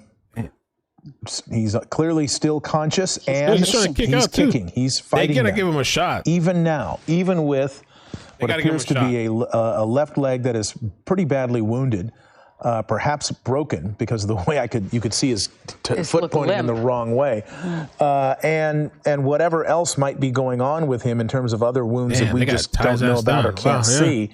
They're going to have to strap him down to this gurney and then take him to LA County USC Medical Center, which is not far from Atwater Village, probably 5 minutes by ambulance. and where he will be treated, but also be taken into custody. He is in custody now. You see him still agitated, still writhing, still taking, man? Trying to communicate or speaking or screaming at officers. We don't know what he might be saying, but this incident is now over. He has been taken into custody. He is out of commission, and so as well as that DWP vehicle that was badly damaged, pretty much totaled, I would think. Yeah, but you know what? The one good thing, the takeaway of this one is to see the patients on behalf of law enforcement. They were waiting out to see how to apprehend the suspect, and they waited long enough. You know, it's been going on a few hours now, and they waited out to have a peaceful resolution because they're good. You know, law enforcement they've definitely taken a different stance. They know that mental health is a very big factor in how they're going to take people into custody, and they were very, very patient with this.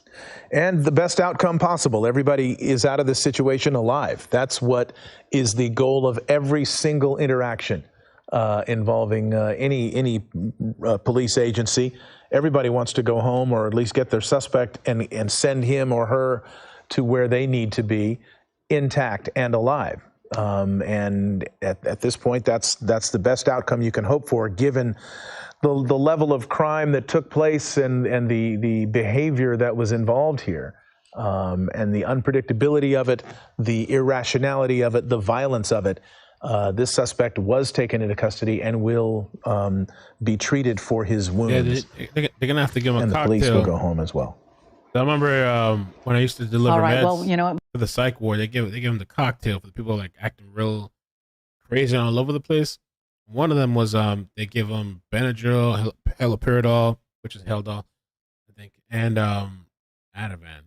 They give them all in the same syringe too. Just load that shit up, and then I heard it makes them kind of like zombie-ish after that. Like kind of like.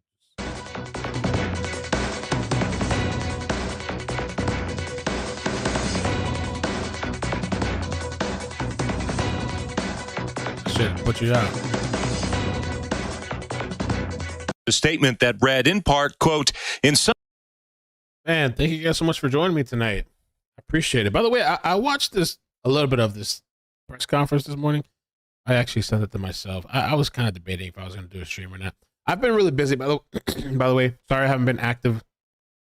I think by next week, you guys will probably hear more, probably, depending on what happens. We've been working behind the scenes, like I said, projects. So sorry I haven't been so active lately. But I'm okay. I'm doing good. People have been messaging me if I'm okay. I'm great. Doing good. I'm gonna try to hopefully by next week get back to more content. I got Maddie's school stuff going on too. But and with that, I don't even really want to play this. I gotta show a little bit of. Hold on. I want to show a little bit of this, but I don't want to use this news station because they have a tendency to try to play in videos. There's somebody else. Oh, and she fired back. I don't know. I kind of want to see this drama, but I feel like it should be its own stream. Fox Orlando, DeSantis press conference. Oh, here it is. ABC did it. Let's take it from ABC. Oh, bro, I was watching this earlier.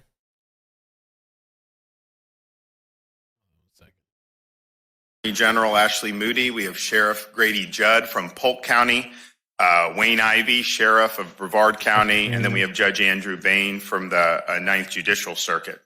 The state of Florida is a law and order state, and that means we support the men and women who wear the uniform, who protect and serve. It means we have strong policies to hold criminals accountable for their misconduct. Prosecutors have a duty to faithfully enforce the law. One's political agenda cannot trump this solemn duty. Refusing to faithfully enforce the laws of Florida puts our communities in danger and victimizes innocent Floridians. Accordingly, I am today announcing the suspension of State Attorney Monique Worrell from the 9th Judicial Circuit, effective immediately. She's pissed. I'm appointing Judge Andrew Bain to take over as State Attorney for the 9th Judicial Circuit. Judge Bain is currently a judge in Orlando. He is a native Floridian. He attended University of Miami, where he played football, and he received his law degree from Florida A&M Law School. And I trust that he... And I think Monique apparently, Monique came back and did a reply. I guess she's pissed. They suspended her ass. But what caught me about this is not that she was suspended, is that they went down the list of why they suspended her. I was like, what? All these criminals getting out, or she's soft on criminals, supposedly. I haven't looked at it myself. He will be a prosecutor that faithfully enforces the law and will keep the communities of Central Florida safe. Monique Worrell's administration of criminal justice in the Ninth Circuit has been clearly and fundamentally derelict so as to constitute both neglect of duty and incompetence. The policies or practices listed in our executive order suspending her that constitutes the grounds of suspension are as follows. One, a pattern or practice to avoid minimum mandatory sentences for gun crimes, pattern or practice to avoid minimum mandatory sentences for drug trafficking offenses, pattern or practice allowing juvenile offenders to avoid serious charges and incarceration altogether, pattern or practice to avoid valid and applicable sentencing enhancements, pattern or practice limiting charges for child pornography, pattern or practice for seeking withholding of adjudication in situations not permitted under Florida law. Prosecutors do have a certain amount of discretion about which cases to bring and which not. But what this state attorney has done is abuse that discretion and has effectively nullified certain laws in the state of Florida. That breaches her duties that she owes to the people of Florida under our state constitution. All right, I want to skip a little bit ahead too. So now the side piece, I guess I'm not sure what she is, but she comes out because she's the one that comes out and like pulls out the gun out of the cannon. Oh, there you go. Oh. Today is a serious, solemn day. Anytime this occurs in the state of Florida, it's not what we would have wanted for the people of the state of Florida. But nonetheless, it is absolutely imperative for the protection of our citizens. And we're fortunate to have a governor committed to both the rule of law and to holding elected officials accountable for doing the jobs that they swore to do. And in this instance, Ms. Worrell failed to do the job for which she was elected. But I was in bed this morning and I was kind of listening. I was kind of dozing in and out. And this thing came up and it had like 5 views or 6 views. But I'm listening. I'm like, what the hell is going on? The job for which she was elected to do is a simple one. It is to protect the public by prosecuting people. She will say, first and foremost, she has another agenda before she's a prosecutor. What's that? Tell them. The job she was elected to do is not to be a legislator or not to be a judge. She is a prosecutor who swore to prosecute those that violate the law. When a prosecutor fails to follow the law and do her job, those failures naturally have allowed countless citizens of the Ninth Circuit to be unnecessarily victimized. If she were allowed to continue in this office, her failure would continue to cause needless pain, suffering, and death. There are 2 stages which it is imperative to separate a dangerous criminal from the community. That is, once a dangerous criminal is arrested, before they go to trial, what we call pre-trial detention, and after they are convicted and sentenced. She fails in her practices in both of these, and that is why you are seeing people that are dangerous continuously victimize people in the Ninth Circuit, and I would submit to you in counties and other circuits. And I know that you'll hear from some that are interested in that today.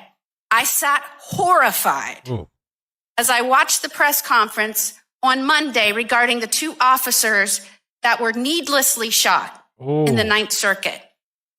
Now, this has happened repeatedly where you have a prosecutor that comes out after something has happened and feels the need to start explaining herself. It is not normal for a prosecutor to come out repeatedly after we have seen tragedy strike and insinuate it's not my fault. I submit to you this was in a way to distract from where fault should have laid. Now, you just heard about the fact that on Monday, she came out and insinuated that law enforcement was spreading misinformation, that she failed to act. under the rules of criminal procedure and under the statutes of Florida, in order for a dangerous criminal to be detained pre-trial, the state attorney has to file a motion for pretrial detention. That was never done.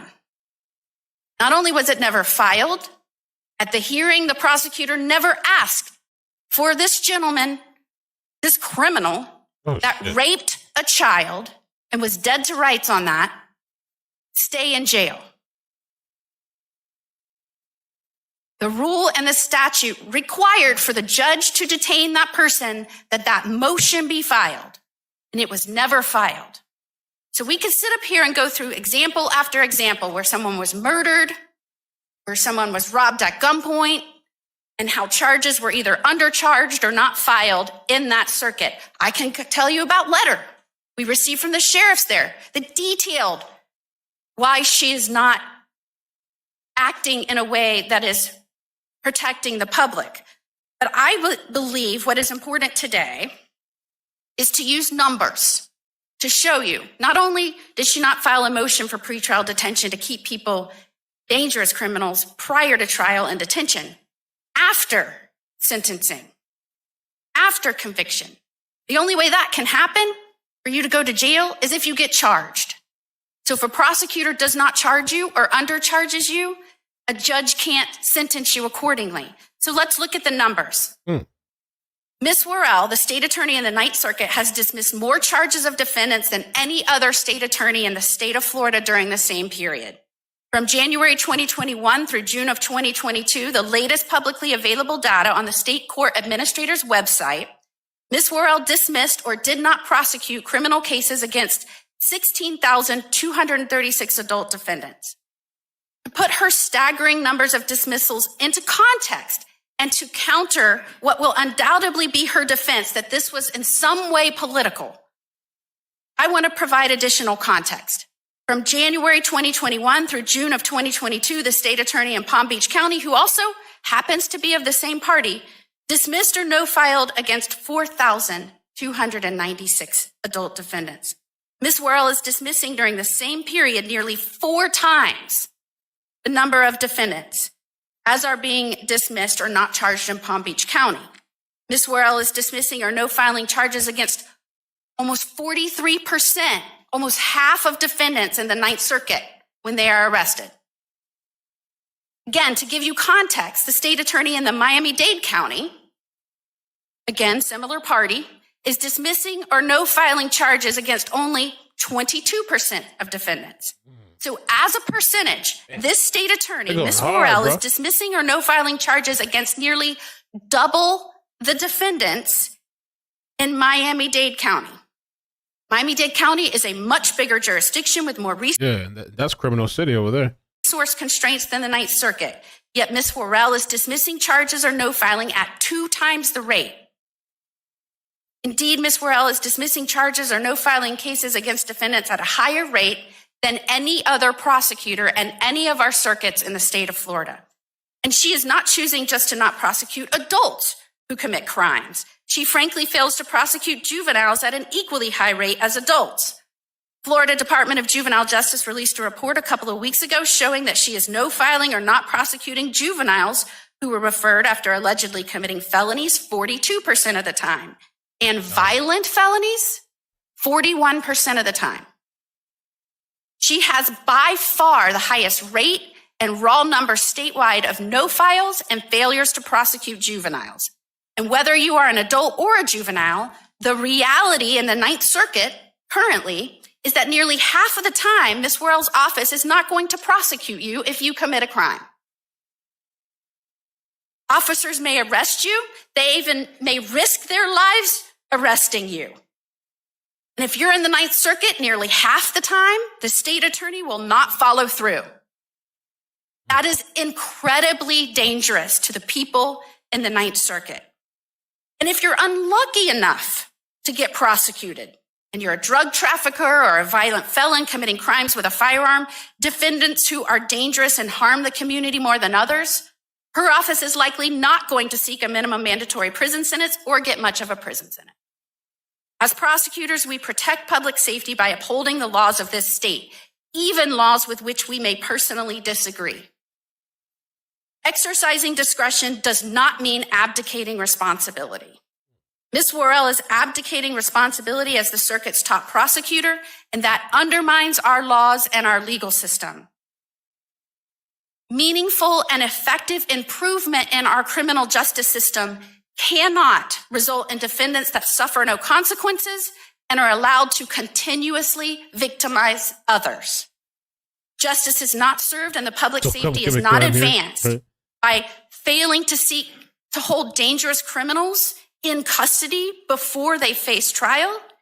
And it is not advanced by failing to prosecute nearly half of the defendants committing crimes. They got Grady Judge coming up. Circuit. See, I didn't watch that far. Grady Judge come up.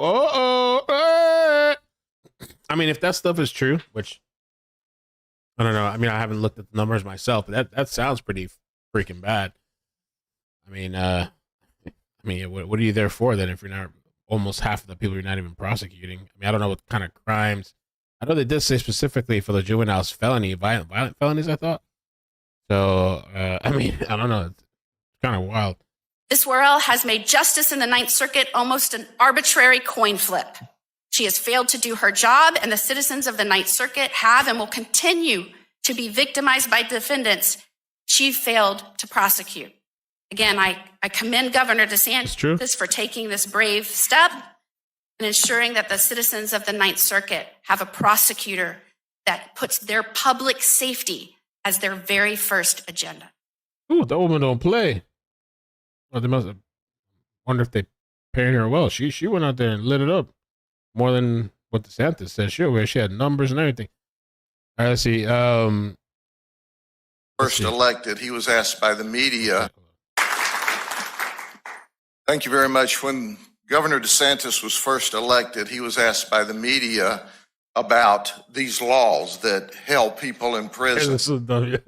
Now, he was a brand new governor, and certainly he had the opportunity there in front of the media to say, well, I'll look into it. I'll check it out. But he looked the cameras in the eye and says, I believe in truth in sentencing. You see, this governor has always put the victims, has always put the law-abiding citizens ahead of the criminals. Always. And that's exactly what he's done here today. I've had the honor of being in law enforcement my entire adult life. And I know true, real leadership when I see true, real leadership. And that's what Governor DeSantis does every day when he comes to work.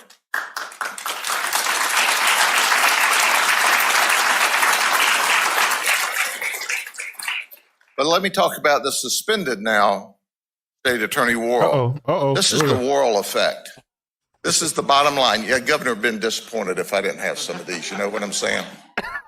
Lax prosecution. This is his thing. You know, he's got to pull out some, picture or diagram or something. Okay.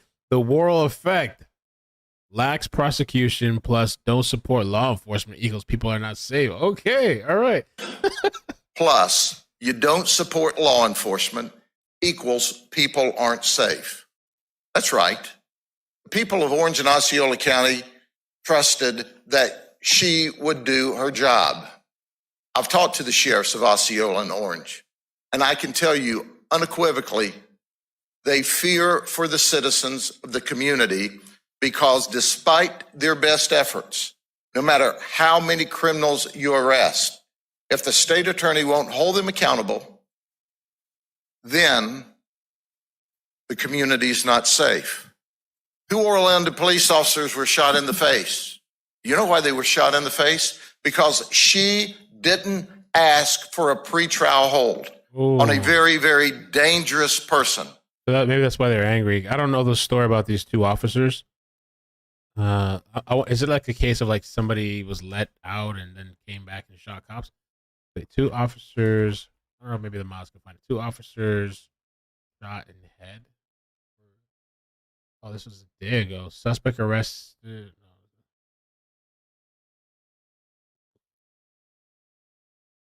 I don't know. Officer shot dead. Orlando. I'll keep playing it and I'll be looking for it. Well, there was something. Orlando Police Chief shares Update on 2 officers injured. Did they die?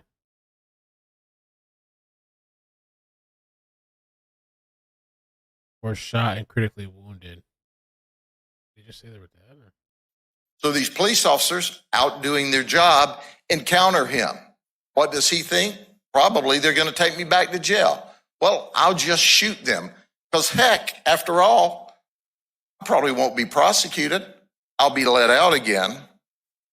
You know, before I turn the podium over to my colleague and dear friend, I want to show you a popular meme. Oh. This is fine. As the house is on fire, our little hot dog here says, this is fine. He was a dog, now he's a hot dog because he's a house on fire. Well, I have another one. Oh, okay. Monique Worrell says, this is fine. The fact that 2 police officers... Yo, I can't. Oh, my gosh. No, he didn't. He put a picture of her on there. Is that what it happened? Can I zoom in on this? I can zoom in. Oh, shit.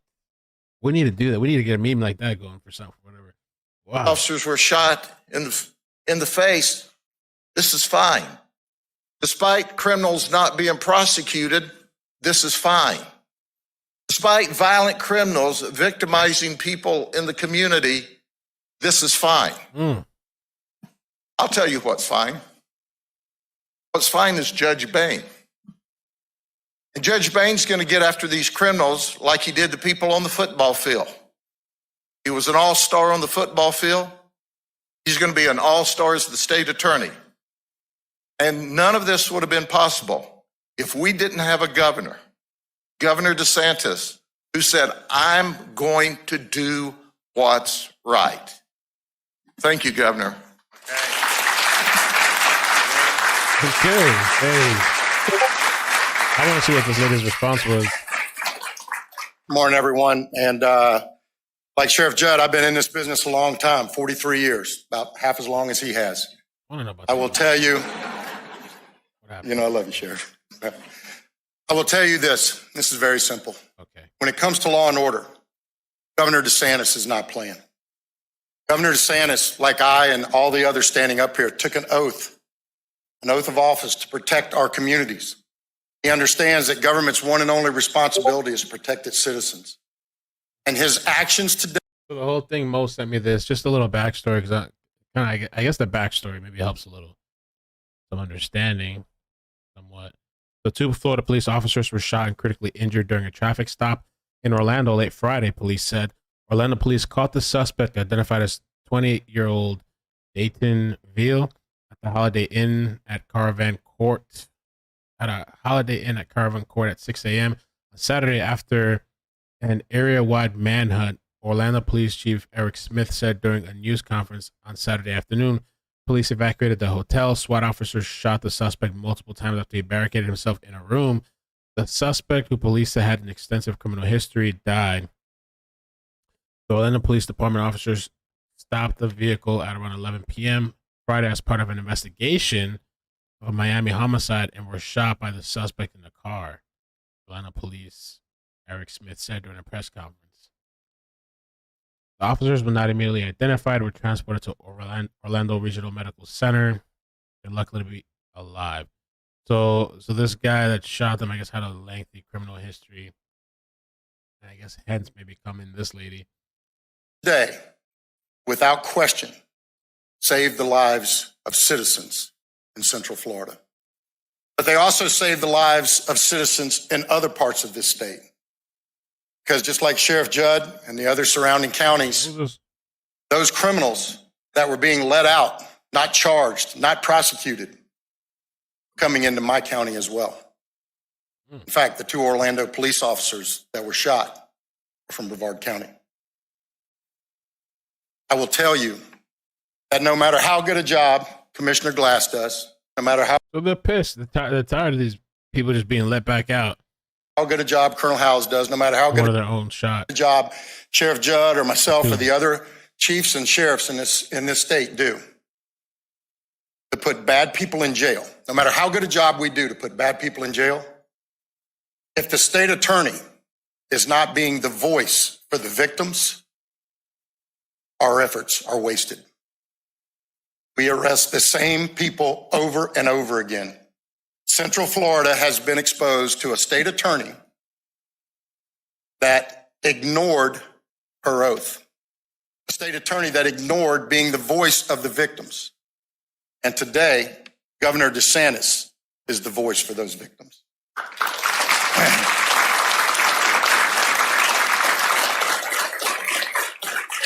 This is simple about law and order. It's not about anything else. It's not about politics. It's not about likes or dislikes. Actually, I'm going to say it is about likes or dislikes. Governor DeSantis likes elected leaders that do their job of putting bad people in jail. Folks, we don't want to become some of these other areas we see around the country.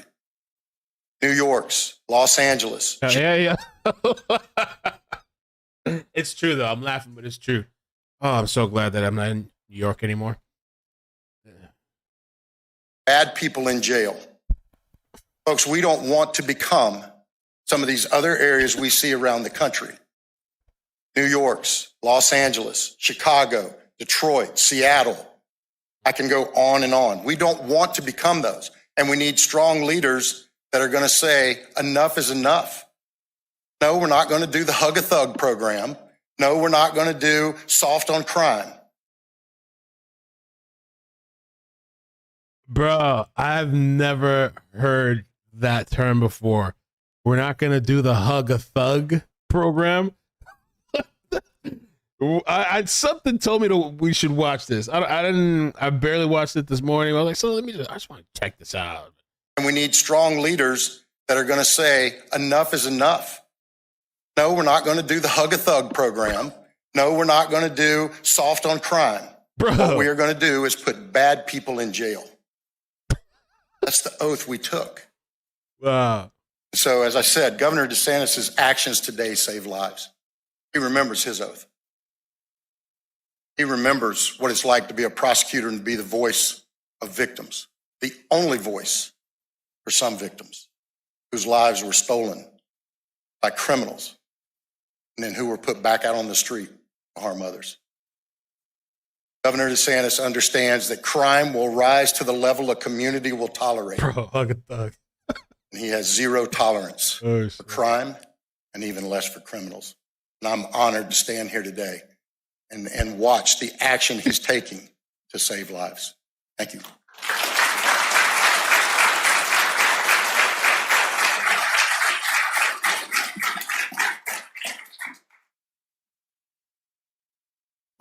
Good morning, everyone. I'd like to first thank the governor for his leadership and trust in my ability to serve the people of the Ninth Circuit.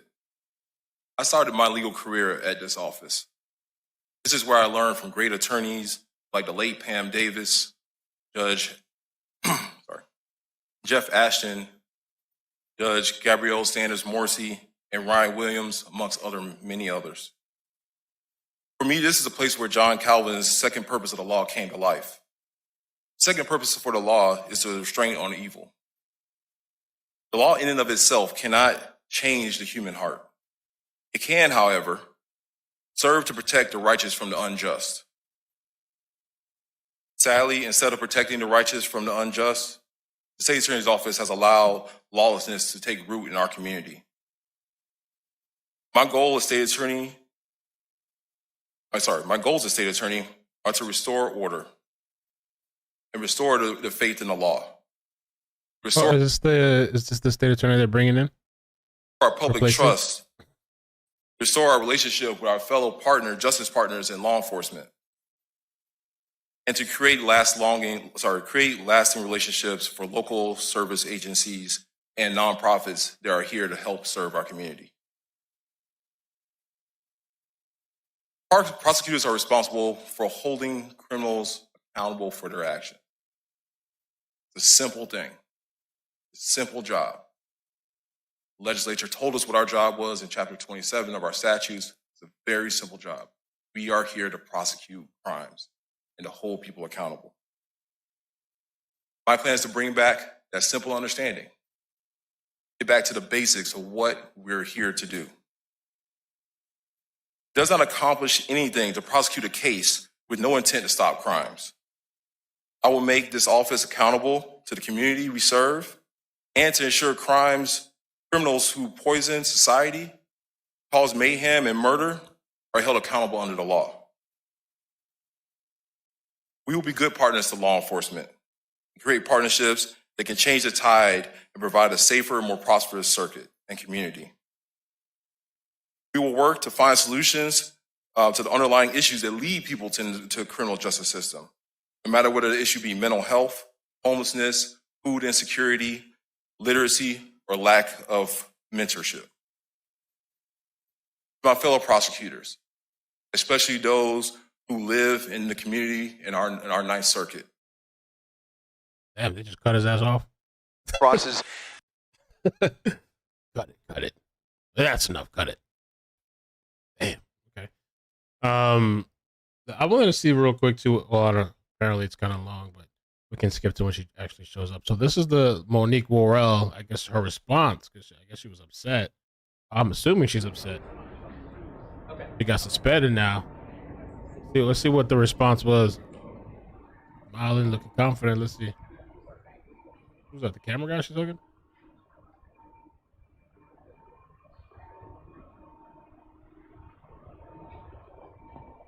Oh, she seemed confident. Let's take it out.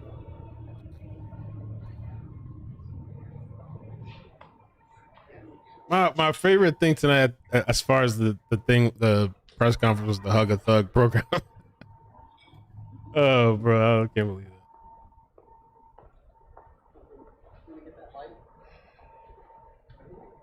Really? Is it not hot enough out here without the light? Okay, she seemed confident. Let's see what she had to say. All right, well, good morning. I think this is the moment we've all been waiting for. If we're mourning anything this morning, it is the loss of democracy. I am your duly elected state attorney for the 9th Judicial Circuit, and nothing done by a weak dictator can change that. Oh, so she's coming out flying hard, calling DeSantis a dictator.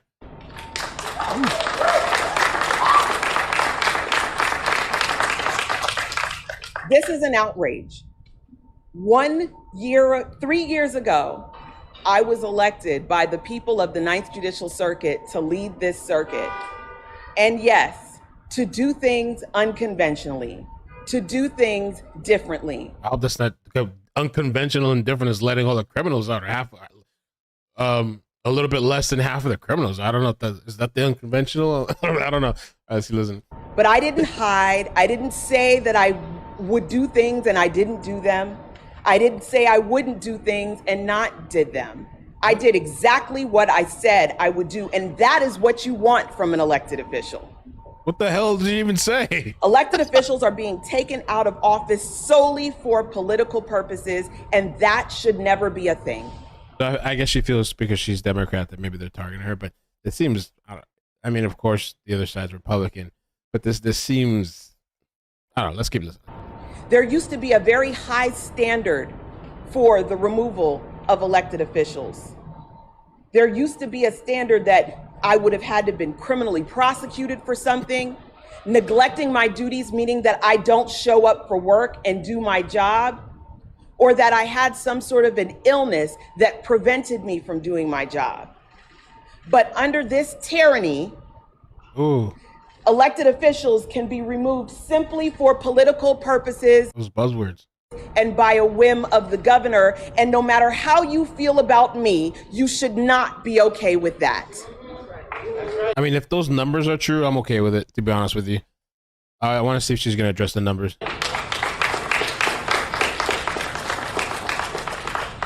This is simply a smokescreen for Ron DeSantis' failing and disastrous presidential campaign. He needed to get back in the media in some positive way that would be red meat for his base, and he will have accomplished that today. She's at red meat for the base. Okay. He will be in the news nationally and internationally for the individual who has single-handedly destroyed democracy in the state of Florida. Wow. It doesn't even have many views. I mean, the one video was 45,000. Her response was 10,000. I mean, I guess it's getting some coverage, but it's not like blowing up viral or anything. He replaced his campaign manager yesterday, and I guess today it's my turn. He is replacing me. Interestingly, it's my understanding that the person who's taking place as number 2 is one of the individuals who lost to me in an election. Oh, okay. So you see how that works. You lose an election and then you can just come back and be appointed in the position by the governor. I'd like to take a moment to thank the prosecutors and the staff who works in the state attorney's office. I know that this is an unsettling time for you, but we've talked about this and we've prepared for this. You're not working for me and you're not working for whomever comes next. You are working for the people of the 9th Judicial Circuit, and your work must continue even in my absence. It's important for you to know that I have already spoken with my legal team, and they are assembled and they are prepared to fight this in the court system. I figured there might be some type of fight. That's why I think they laid out those numbers. I mean, again, I haven't seen it myself. I wouldn't think they fabricate it because these people are going to come for them, or your team or whatever. But again, I don't know. But as you also know, the courts have been assembled by the governor. The legislature has a supermajority in favor of the governor. Justice does not prevail in the state of Florida at this time. And was there another state attorney that he removed or something? Florida leaders react to DeSantis suspending, or not, I said another Florida state attorney that he suspended. The people in this office deserve better than this. There is now, in a matter of 3 terms, 4 different prosecutors leading this office. Damn. The people who work here deserve better. In terms of who? They work tirelessly every day. They are public servants, and they should be proud of the work that they do. And I am proud of each of them. I want to make it clear the impact of this decision. Unlike a law enforcement officer who gets suspended for misconduct with pay while an investigation ensues about his misconduct, as of today, I will no longer be paid. Ooh. As of today, I will no longer have benefits from my family. Uh-oh. My husband and I work to support our 3 children. A substantial portion of that support has now been stripped away. They don't, I mean, I don't know how it works. They don't give some sort of severance. Maybe it doesn't work like that. Severance, or do they just cut your insurance off like that? But I mean, I get the gist of what she's saying. That's her family's income. As a result of political gamesmanship. This should not happen in a democracy. Along with me, 2 of my deputy chief assistants have been fired. Damn. Yeah. They also have families. One of them, 5 children to support. He has no way to support his family now because of political gamesmanship. This should not happen in a democracy. We all know that this is not about policy or anything that I've actually done. The governor and his cronies have been searching for a reason for my suspension for well over a year now. That's right. And I am not aware of any actual articulable reason that has been given. If you listen to the statistics given from the Orange County Sheriff's Office, crime is down in Orange County. If you listen to statistics from the Orlando Police Department, crime is down. I mean, I haven't looked at the statistics, but whether the crime is up or down, whatever those numbers are, you're not prosecuting, right? I mean, they gave a percentage. I thought they gave a percentage, and they gave numbers of people that were being not prosecuted. right? I don't know. I would think it doesn't matter whether it's up or down.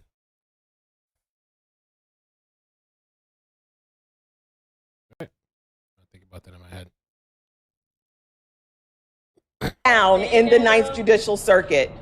So while they are giving a false narrative that I have failed to prosecute and I have led to people not being protected in this community, the statistics show that people are now more protected than ever. What? Under my leadership for the last 3 years. Now, you've come to see me over the last year. I mean, if the crime is down, I thought one of the numbers that they gave was like one of the highest numbers of people. I can't even think. Getting off compared to some of the other people. I don't know. Especially through many press conferences that I've had. I mean, they even compared her to Miami. Right, the Miami state attorney. Held. And if you know nothing else about me, you know that I am a fighter and that I intend to fight. I will not be quiet. I will not sit down. This office is just a building. I have been a public servant for my entire career, and I will continue to serve our community. I will continue to stand for democracy. I will continue to protect the rights of the disenfranchised.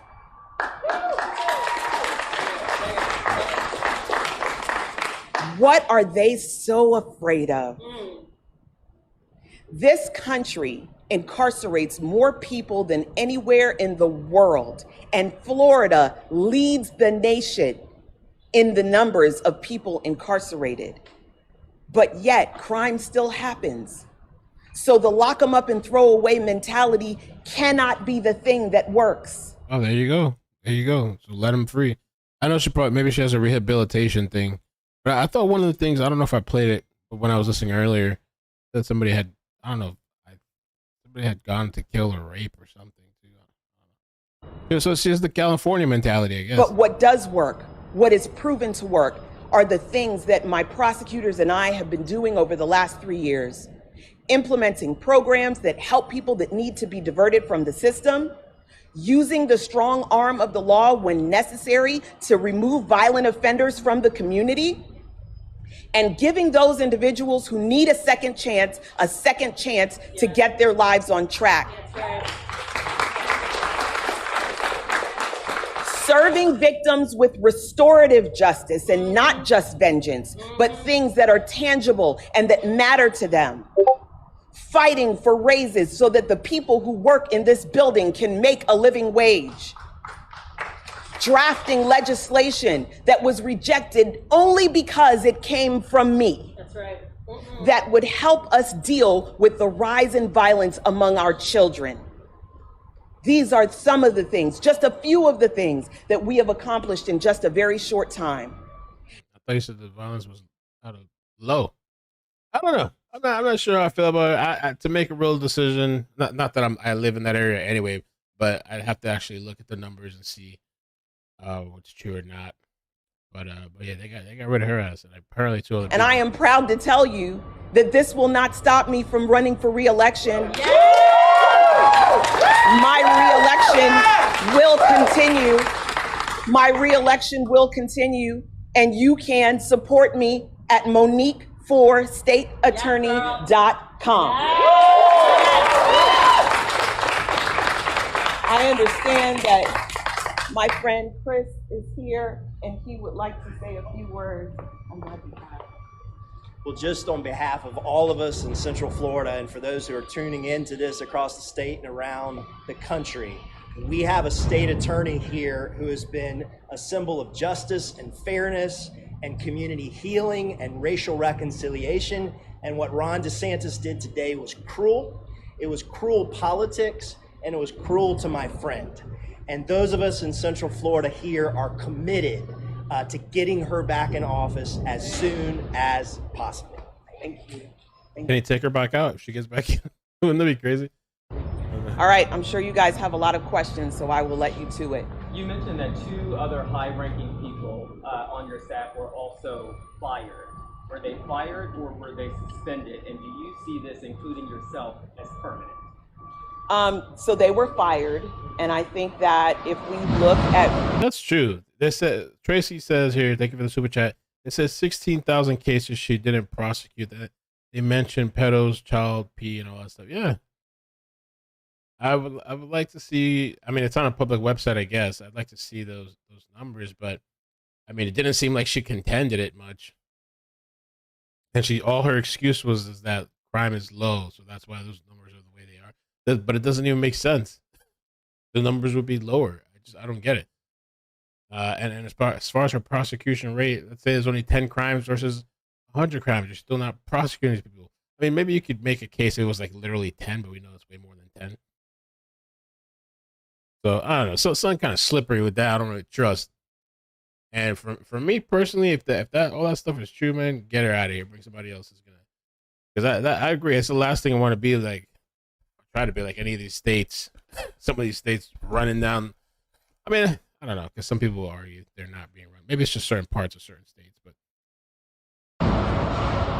never going back to New York if I can help it. You know, it's falling. It's falling. You know, if we look at what happened with Andrew Warren, I think it's safe to say that it's likely permanent. But the great thing about elected positions is that there's nothing to stop me from running again, and I will run again. I don't even think people, when they vote, I don't think they know who any of these people are. They're just checking off boxes and shit. Do any people really know, or do some of them know who their state attorney is? Who votes in the state attorneys? Is that when you go vote? Or is it like, who exactly, is it on the card when you go to vote for the president and stuff? Nobody knows these people. Can you elaborate on what legal options you're looking into? So there is a administrative order. My legal team is currently reviewing it, and once we have completed that review, we'll be briefing you all on what comes next. I want to see when they come back for the legal thing. What number? What are they going to say about those numbers they pulled up? I got a call this morning reading me a notification from the governor that I had been suspended and telling me not to return to the office. An investigator from the state attorney's office. Do you know what's happening with cases today?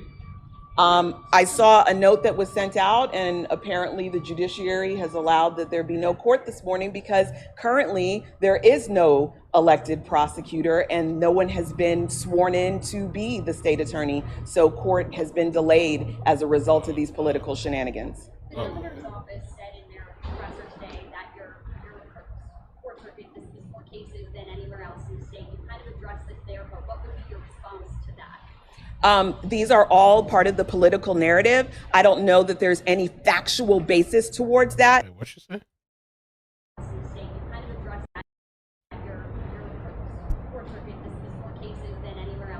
Yeah, more cases than anywhere else in the state. What's your response to that?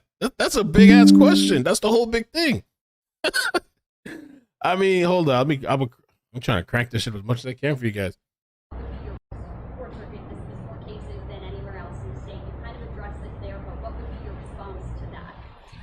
These are all part of the political narrative. I don't know that there's any factual basis towards that, but let's talk about why cases get dismissed, right?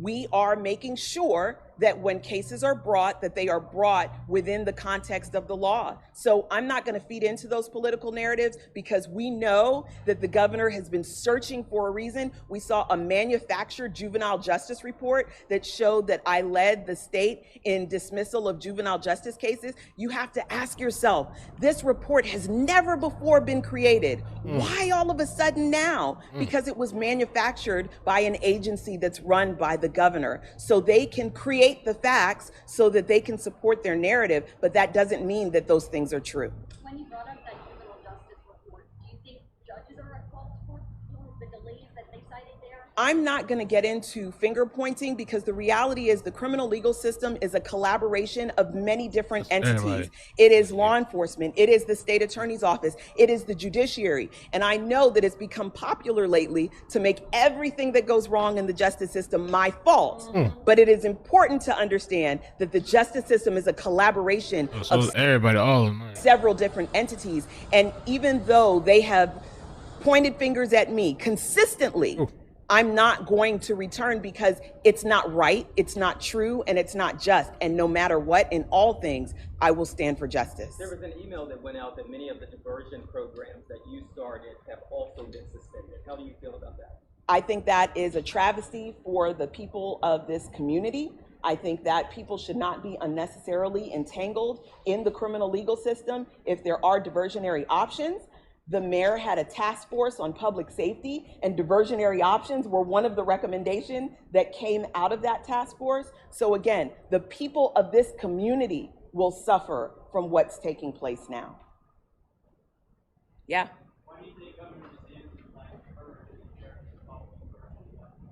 You know, that's a really good question, because the reality is, through all of this, the governor has never reached out to me personally. But I look forward to any opportunity to debate these issues with him on a personal or public basis. Thank you. Thank you. I want to thank the constituents of the 9th Judicial Circuit for their unwavering support and encouragement as I have been under attack for the last year. Every time I go somewhere, someone stops me to tell me that they believe that I'm doing a good job. So, you know, the trolls will come out on the internet and they'll say the things that they'll say. But every time I'm out and about in public, I get the support of the community. It's also important to note, today is the day before school. My children have to deal with this news the day before school starts. That is evil. Why are you telling the kids about this shit? It is evil. There is no justice in what's being done. And even for the people who are celebrating the fact that I'm removed, if there is any humanity in you at all, you should know that this is bigger than just me. There is a family who is being harmed today because of political attacks. This is a political hit job. It is nothing less than that. And it should be seen for exactly what it is. What do you personally and professionally know about Andrew? I know Andrew Bain personally. I think he's a great guy. I'm not gonna, take any hits against him. This is the work of the governor, and the person who we should all be concerned about is the governor.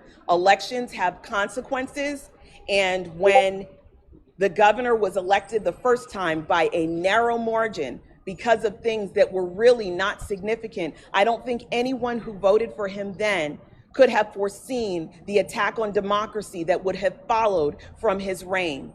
But we are seeing it now, and my conversation to all of you in the 2024 elections and then the gubernatorial election that will follow that. What are you going to do to protect democracy? What are you going to do? I also want to point out that law enforcement has played a big role in giving the governor the information that he is tasked for to support a suspension. Why? Well, I'll tell you why. They don't like you. Because when I ran, I promised law enforcement accountability. Oh. And since I have become state attorney, we prosecuted Jonathan Mills, a serial terrorist on the Paramore community. And he went to jail under my administration. And the Florida Order of Police was pissed about it. They came to court to support him. There is another officer whose case will undoubtedly be dropped now, Bruce Stoke, because he shot an unarmed man. I promised police accountability, and on that I delivered. And that is the reason that law enforcement galvanized behind the governor's undemocratic attack and removal of me from office. So you need to be asking the questions, media. You need to be holding these individuals accountable to find out what happens to those cases now. What happens to someone watching to ensure that our communities are safe from law enforcement officers who themselves violate the law? What happens to make sure that law enforcement officers are held accountable? What happens to Brady and informing the community about those officers who have done things that put their credibility in question?